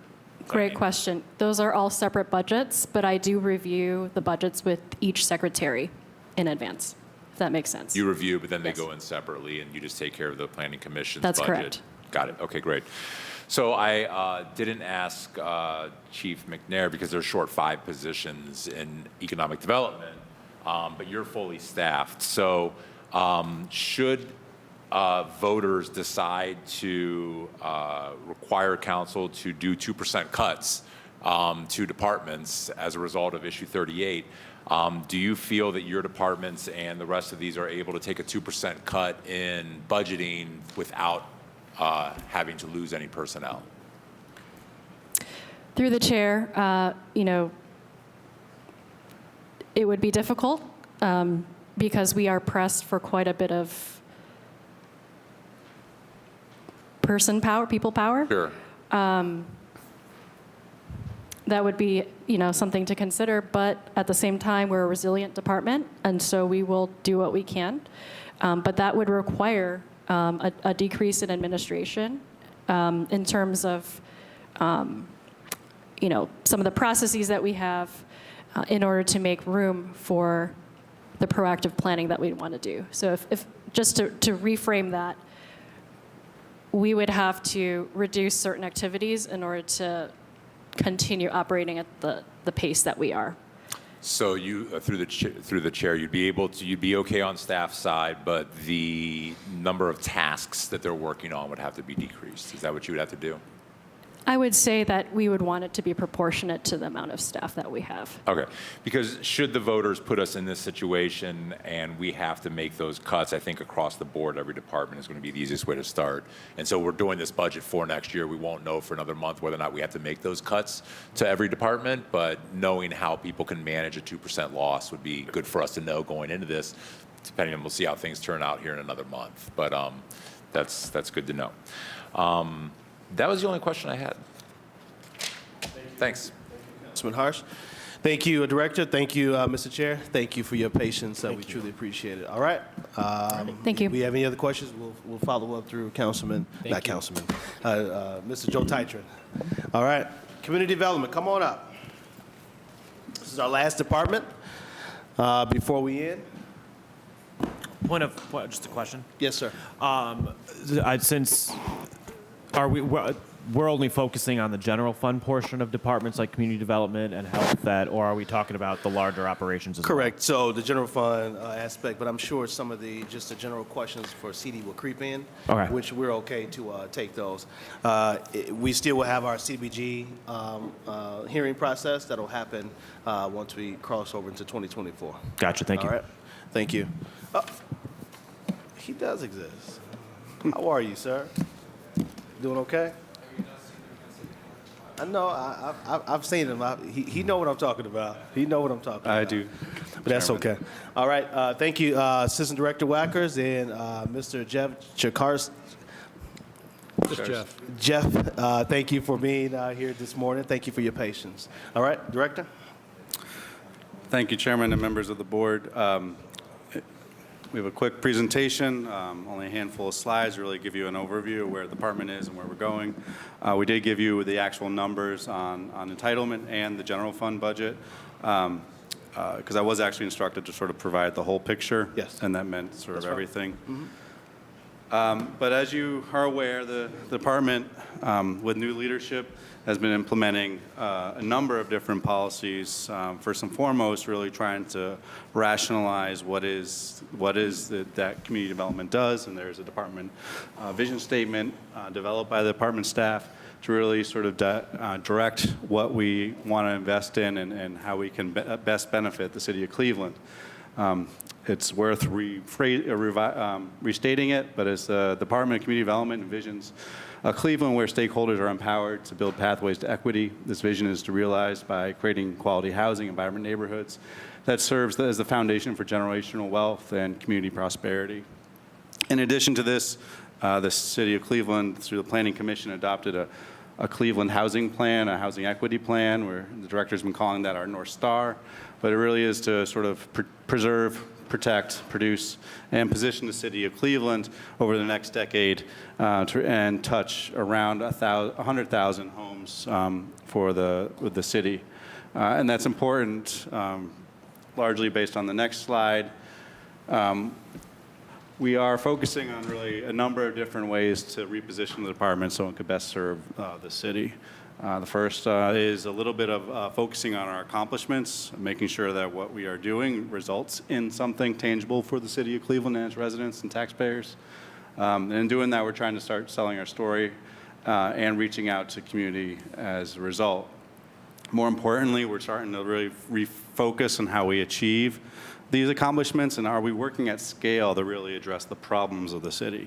I think too often we've worked on sort of various programs that were sort of titled pilots that did a handful of improvements here and there. While successful within that, the goal of the pilot that really did not address the systemic issues that the city of Cleveland is facing.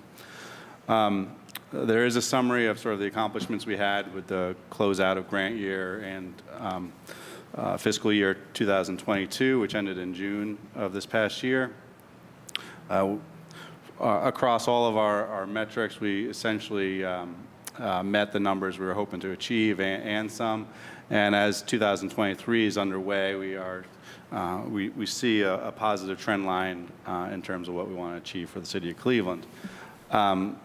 To that point, though, really, we are not yet working at scale that the city of Cleveland requires in order to achieve that 100,000 goal by the end of 2033.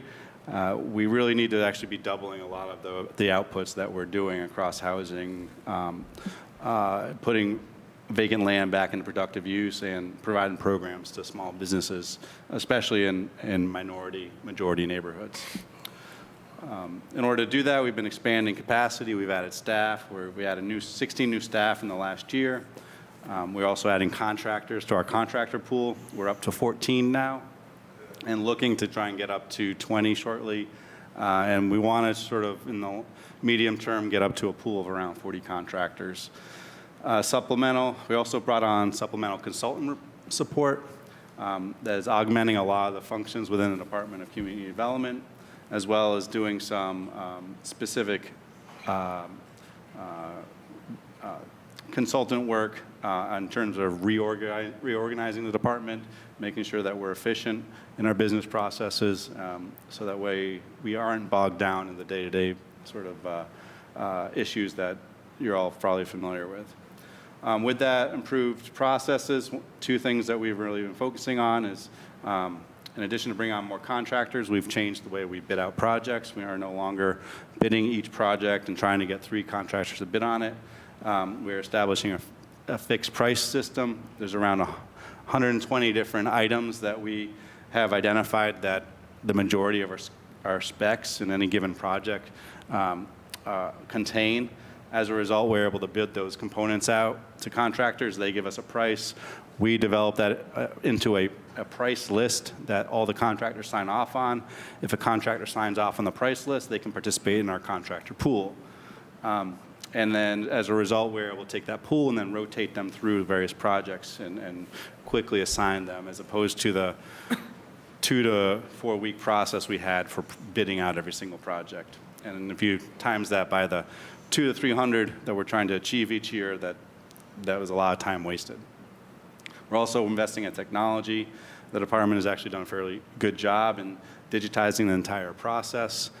through a system that we call Neighborly. We've also been deploying tablets in the field with a community engagement specialist and our inspectors so they can do building surveys in live time. We can see the data come into our department and use that data to be more strategic in where we deploy resources, such as identifying potential applicants for programs. And then inspectors have been doing scopes at the job site rather than getting notes, bringing it back to City Hall, developing specs, only to find out that they may have missed something through that sort of exchange of time. And the last two big items that we're working on is we really see that community engagement is sort of a big focus of what the Department of Community Development does moving forward. Council has been very generous in allocating funds each year for a community engagement specialist program. Around $1 million to fund 15 specialists throughout the city. They were pretty helpful in Building and Housing's survey of building conditions. We've taken that survey and incorporated it as a standard questions for what our community engagements are supposed to look for as they survey 1/5 of the city each year, so that every 5 years we have the whole city. We understand the building conditions, and then there's not data that's less than 5 years old. We also are having them reach out to property owners. Each year they reach out to around 4,000 property owners across the city based on the needs that they see from the outside and trying to make sure those residents understand that there are resources that may be able to help. And that they also work as sort of doing a warm handoff either to the department or with other partners that do various programming, such as even CHS with furnace or gutter repair, or a senior going through the SHAP program through the Department of Community Development. And then finally, our universal applications. What we really learned is that we need to stop having people apply to multiple programs. We are developing a universal resident application, a universal developer application, a universal partner application, a universal small business application. So when we come in, we collect all the data points that we need, not to make them eligible, but we understand their full scope of need so that we can serve them with not just one program, but any program that fits those needs. And those are applications that we hope to have go live this calendar year. Another big change is our department reorganization with the consultant support that we brought on. They did an in-depth analysis of the department, did interviews with stakeholders inside City Hall and outside City Hall, current and former staff, to really get an understanding of what was working, what wasn't working, and how should the department be structured in a way that it can overcome the hurdles that it sees today. This legislation was introduced a week ago Monday, and we'll be coming to DP&S for a more thorough briefing, but here's sort of the very, very high level of what those changes include. We've gone from one assistant director to 2 assistant directors. Tony Scott has been brought onto the department and is acting as the other assistant director. We're trying to figure out how we call ourselves. We don't want to call one person the second assistant director because that indicates some lower position, which is not. He brings on a lot of strengths that we're really looking forward to applying, especially on the management of the contractor and resident-facing programs. We are looking and requesting council to authorize moving from 3 divisions to 6 divisions. Our outside consultants, as they looked at the structures and the amount of programs going up to managers and then commissioners, they really felt that there was too much under each commissioner. And that was causing just backlogs for a variety of reasons.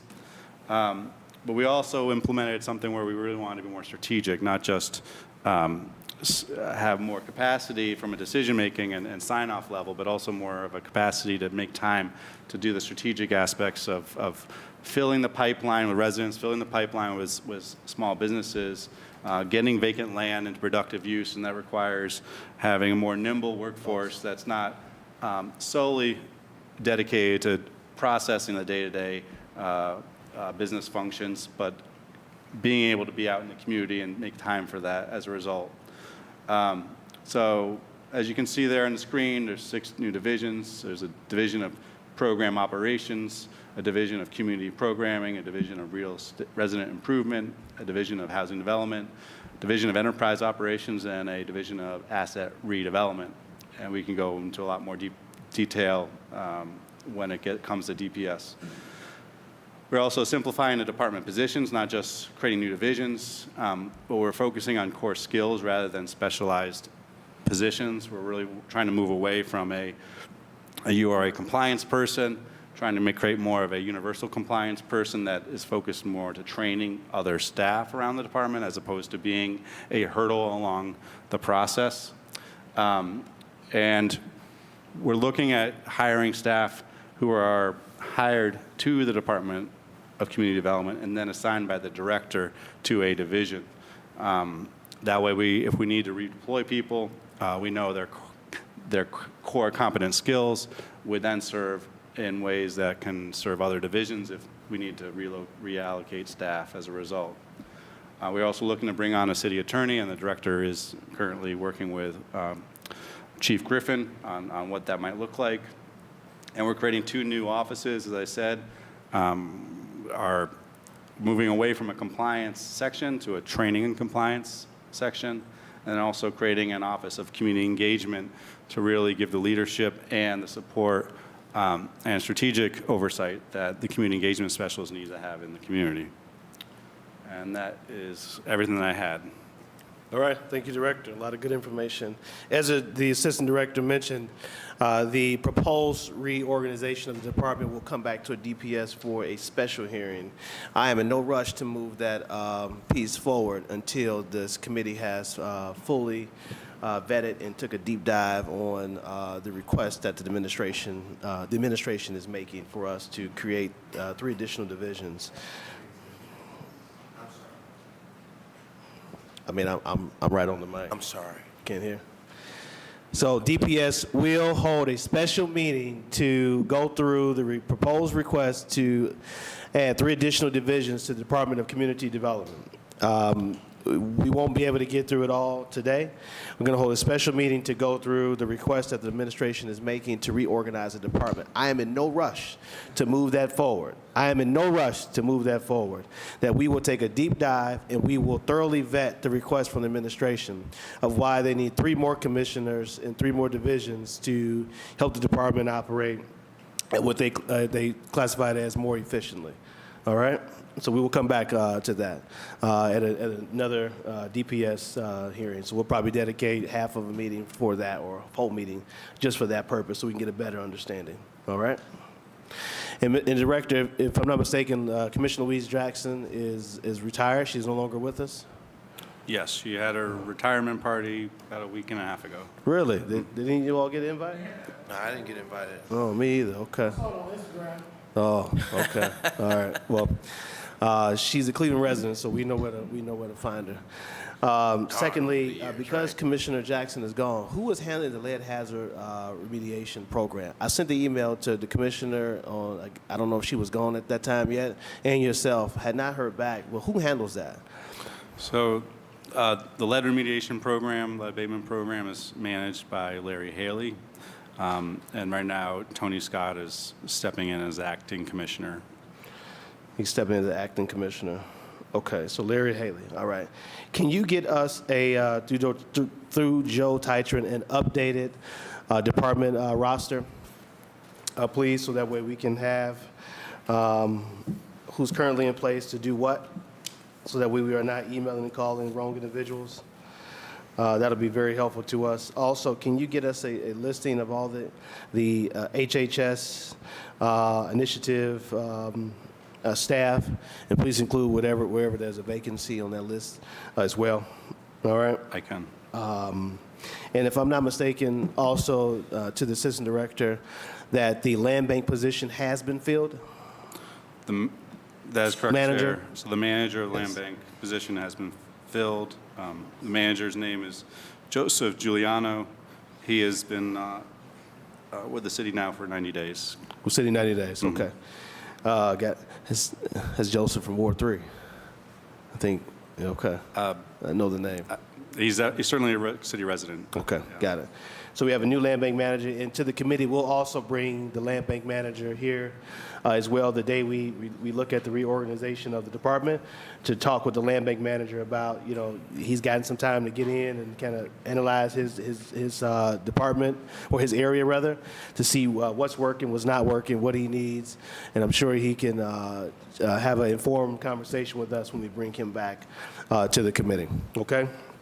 And can you also, Director, provide us, I see in your presentation the proposed reorganization chart, but can you provide us also the current org chart as it exists today to Mr. Titron as well, all right?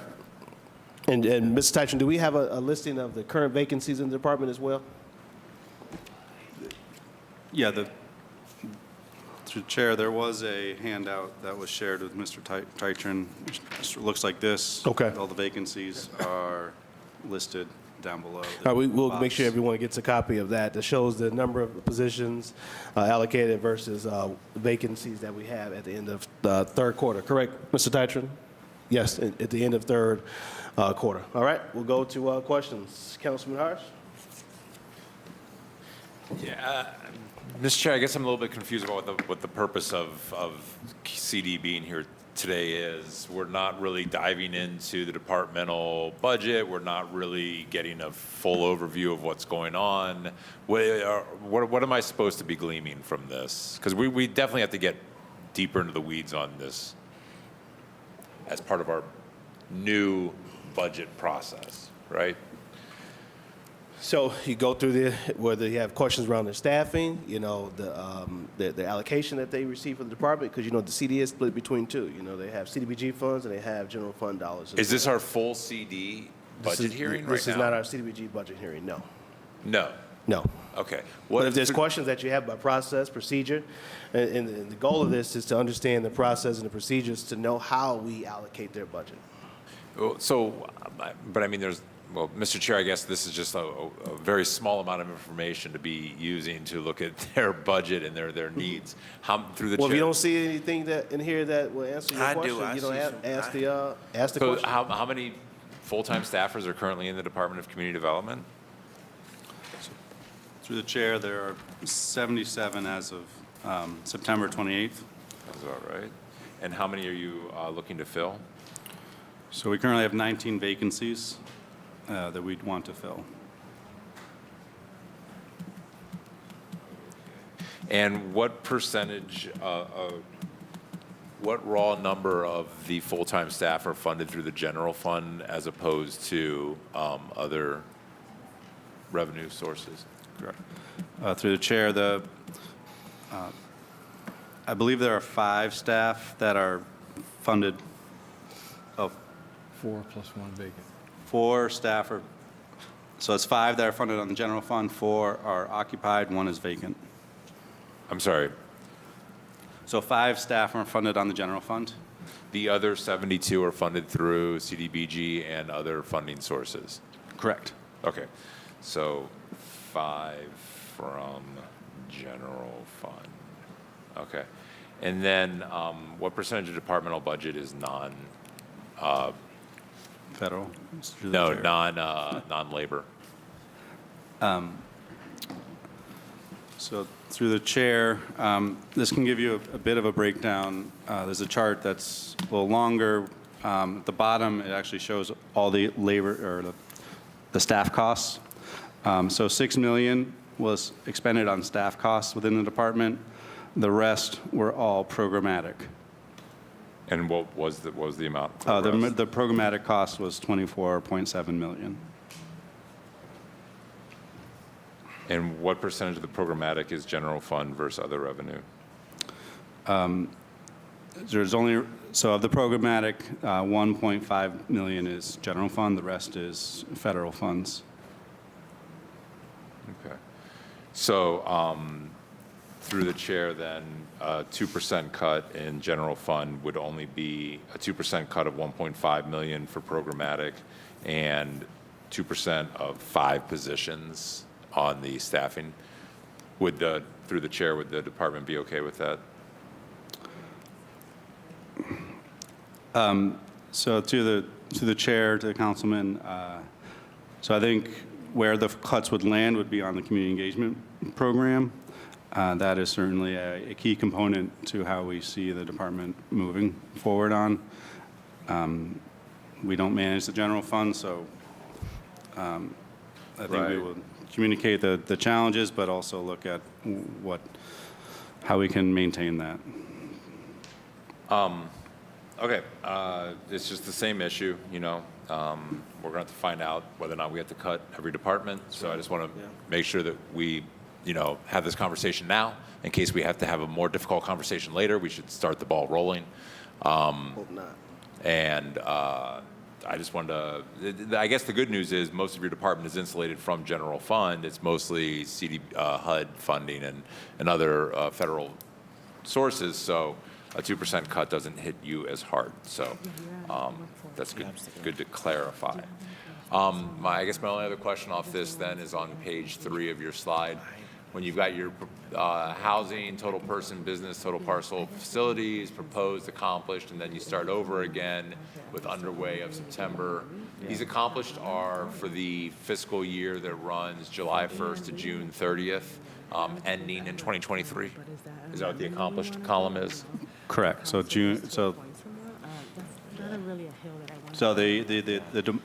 date that would have been the change is July 1st of this year. So accomplished was everything before then. Right. And then underway was everything after July 1st. So we'll just take total housing because it's the first one. Proposal was 2,400 between July and June. Yep. You got 4,300 between July and June, and then starting again this July in housing, you've got 2,300 underway. Correct. Great. Okay, great.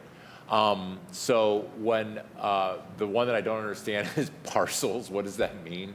What are parcels as an accomplishment metric? So it's a combination through the chair of the Project Clean handled by Public Works, but also the activities that CDCs do, as well as the community garden program that takes place on community parcels, as well as any land bank transfers that existed. So around 18,000 are Project Clean. There's a little bit of a double count, but 2,100 were parcels that had some sort of activity by CDCs. So it could be lot cleanups, it could have been public facilities, and then the rest would have been some actions related to the land bank. Got it. Through the chair, have we always counted land bank transfers as accomplishments on HUD reports? The short answer is yes, until recently. HUD has redefined what is eligible for us to expend on the land bank, so we're actually trying to make the land bank self-sufficient, and it's really would be not on the general fund, but really looking at having the land bank function on its program income. But we do want to, this is all the department's activities together, not just entitlement. Okay. Last thing through the chair, maybe to Mr. Tytron.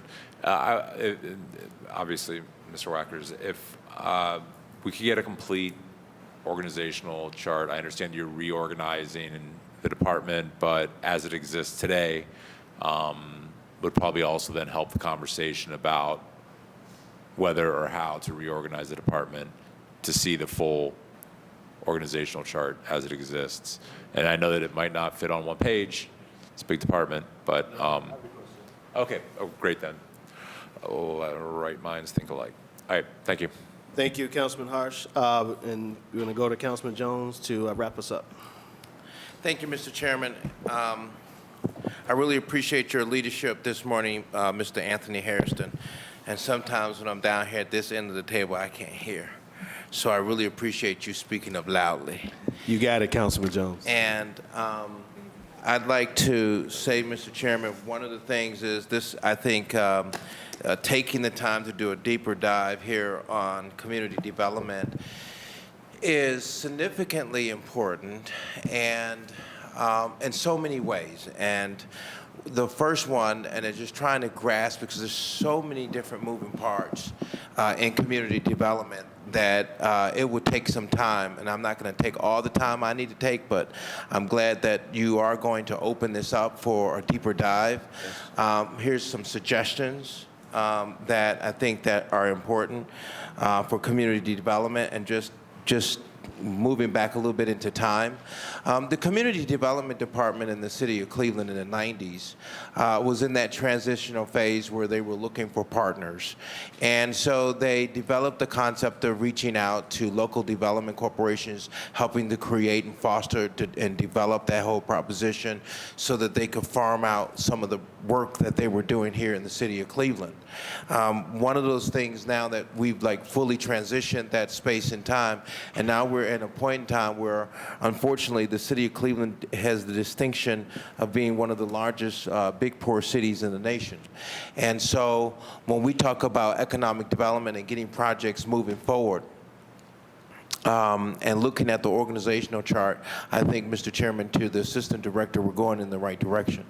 One of the things that I think that's important that this table here, this council hasn't done in years past, and nor have we had the leadership in place or the capacity or the sophistication of credible leadership at the helm of community development, we have suffered. And we have how many people work for us currently right now, Mr. Chairman, to the Director? So through the chair, Councilman, there's 77 staff in the Department of Community Development. And Mr. Chairman, to the Director, do we have a system in place that measures the effectiveness of the different people in the various different lanes that we have in the department currently, or is it something that's being established now? Through the chair to the Councilman, the Director did institute a performance evaluation process. For the past, I think, 2 years, we've done it. All the staff have been reviewed.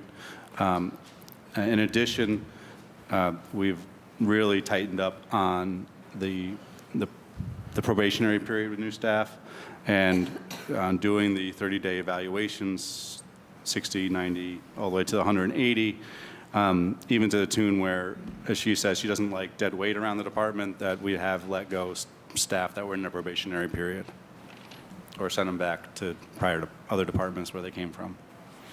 So you did what again? I'm sorry. We are taking full advantage of the probationary period to really, and for lack of a better term, test drive these new staff, and do they meet the standards that we expect. We have sent staff back to the departments that they've come from if they've not performed to a standard that we require. And we also have let staff go who did not come from another department. And Mr. Chairman, I'll just say this, to the new director who's here and the assistant director who's present here now. I think that, in a positive note, that you're doing the best with what you have. And I see you moving in a very good direction. I have been hurt to the soul about how bad your department has been over the last decade and a half, and how it has failed the citizens of the city of Cleveland. And Mr. Chairman, one of the things when block grant was set up by the federal government, it was set up for the proposition of how do we pull the poor people out of the mud and the muck of economic decay all around of them. And when we use these funds, Mr. Chairman, many of us council members have talked about how difficult it is to use block grant funds. And I'm not so sure. I would just ask this question in your reorganization, Mr. Chairman, to the director. With these new positions, will they also be funded by block grant, or will they be funded out of the general fund? Through the chair, we look to fund, the short answer is the bulk of the department moving forward will still be funded with entitlement funds. To the extent possible, we are looking at ways to use general fund really to do the outreach and the more flexible nature of aspects of our program that we need, which is really the Community Engagement Specialist program. And Mr. Chairman, when we look at this, Mr. Chairman, to the director, one of the things is that, you know, lifting the bar, because we put a certain yoke on ourselves that the federal government doesn't put on us in terms of allowing for other people to have access to programs. So we're putting the bar so low that you have to absolutely be broken and down out. What are we doing to lift that percentage up, Mr. Chairman, to the director? Assistant Director. So through the chair to the councilman, I think there's, as we talked about before in the presentation, we're really working on trying to get to the scale of the problems, getting the resources to the scale of the problems. Entitlement funds will never be able to address the size of the problems that are facing the city of Cleveland. But it is a good resource to address those who are the most in need and the most at risk. What we are focusing on is really pulling in the banks. You know, they are under lending within the city of Cleveland to a tune of probably $300 million a year, and that's conservative. Can you say that louder? To a tune of around $300 million a year, and we can't offset that with $30 million in federal funds. And then also we are looking at other resources and partnerships, such as the Port Authority and their lending capacity, that I think has been demonstrated that can be utilized for community development purposes in other communities like Columbus and Cincinnati. That can really give us, you know, we want to be able to bring a whole variety of resources through a system that can address the needs, and then we're applying those resources to where it's best needed, as opposed to trying to make one resource serve all needs. And Mr. Chairman, can I make a suggestion with Sir. your leadership? Because I think this is going to be important Yes, sir. for really, you know, maybe move storefront renovation program out of community development and put it in economic development, because right now that program has not helped the entire southeast or east side of the city of Cleveland. With using the encumbered funds from the federal government, it makes it almost impossible to use it. So that would be my suggestion, Mr. Chairman. Can the director start moving it? Can you, through your You leadership? can start having that conversation. Yes, of what that looks like potentially. that would be something that would be important to me here, because we have not been able to utilize that program. And then second, Mr. Chairman, I think that we should raise the bar so that people who have just a little bit over the medium income can also qualify to participate in these programs. A lot of citizens in my neighborhood just make it over that $1,000 or $2,000 or maybe $3,000, but that's nothing. And I just think that the yoke that we put upon ourselves has not been effective, and it hasn't worked in the city. So in those two areas, Mr. Chairman, to the director, I would like to hear what your comments are, and the proposition of moving storefront renovation out of your department and putting it in economic development. Any thoughts, Director? Through the chair to the councilperson, I agree in many ways that's the storefront program is in community development because of the funding source, not because of alignment necessarily. I think there certainly is a conversation about which department can serve that function best, and we're certainly open to it. In terms of the needs on addressing eligibility and the challenges around that, I do feel that the universal application approach and not focusing so much on a particular program's eligibilities, but taking in the necessary information from clients and then applying the right resource to their needs is probably the best solution moving forward. But we are also looking at ways to streamline that as much as possible through technology. So that's a yes. You said it's so, I don't know. You said so much. So where are we? That's a good yes, that you think it should move over. Through the chair to the councilman, I think we are open to anything that serves the businesses of Cleveland well, and certainly are here to help. And Mr. Chairman, I appreciate the the assistant director, in terms of looking at it for an alignment, but also would like to humbly suggest what you used to do that you're not doing today would be really effective. When we look at the heat charts and we see what neighborhoods are most devastated versus other neighborhoods, one of the things that your department did a couple of years ago with Jason when he worked there would talk about how the lack of investment in communities, and especially middle neighborhoods. So this is the reason why I asked the question, Mr. Chairman, that the yoke that you got in terms of to qualify to be able to get into those programs is not set by HUD, but it's set by us. You know, HUD has its guidelines, but we've set the bar so low that our people can't get into these programs in my neighborhood. So we shouldn't discriminate with this program. We should have it full throttled. The same guidelines the federal government give us, we should use those same guidelines so that the citizens in my neighborhood who make maybe a couple of thousand or $3,000 or $4,000 more, give or take, can have an opportunity to access these programs. Would you agree, Mr. Chairman, to the Assistant Director?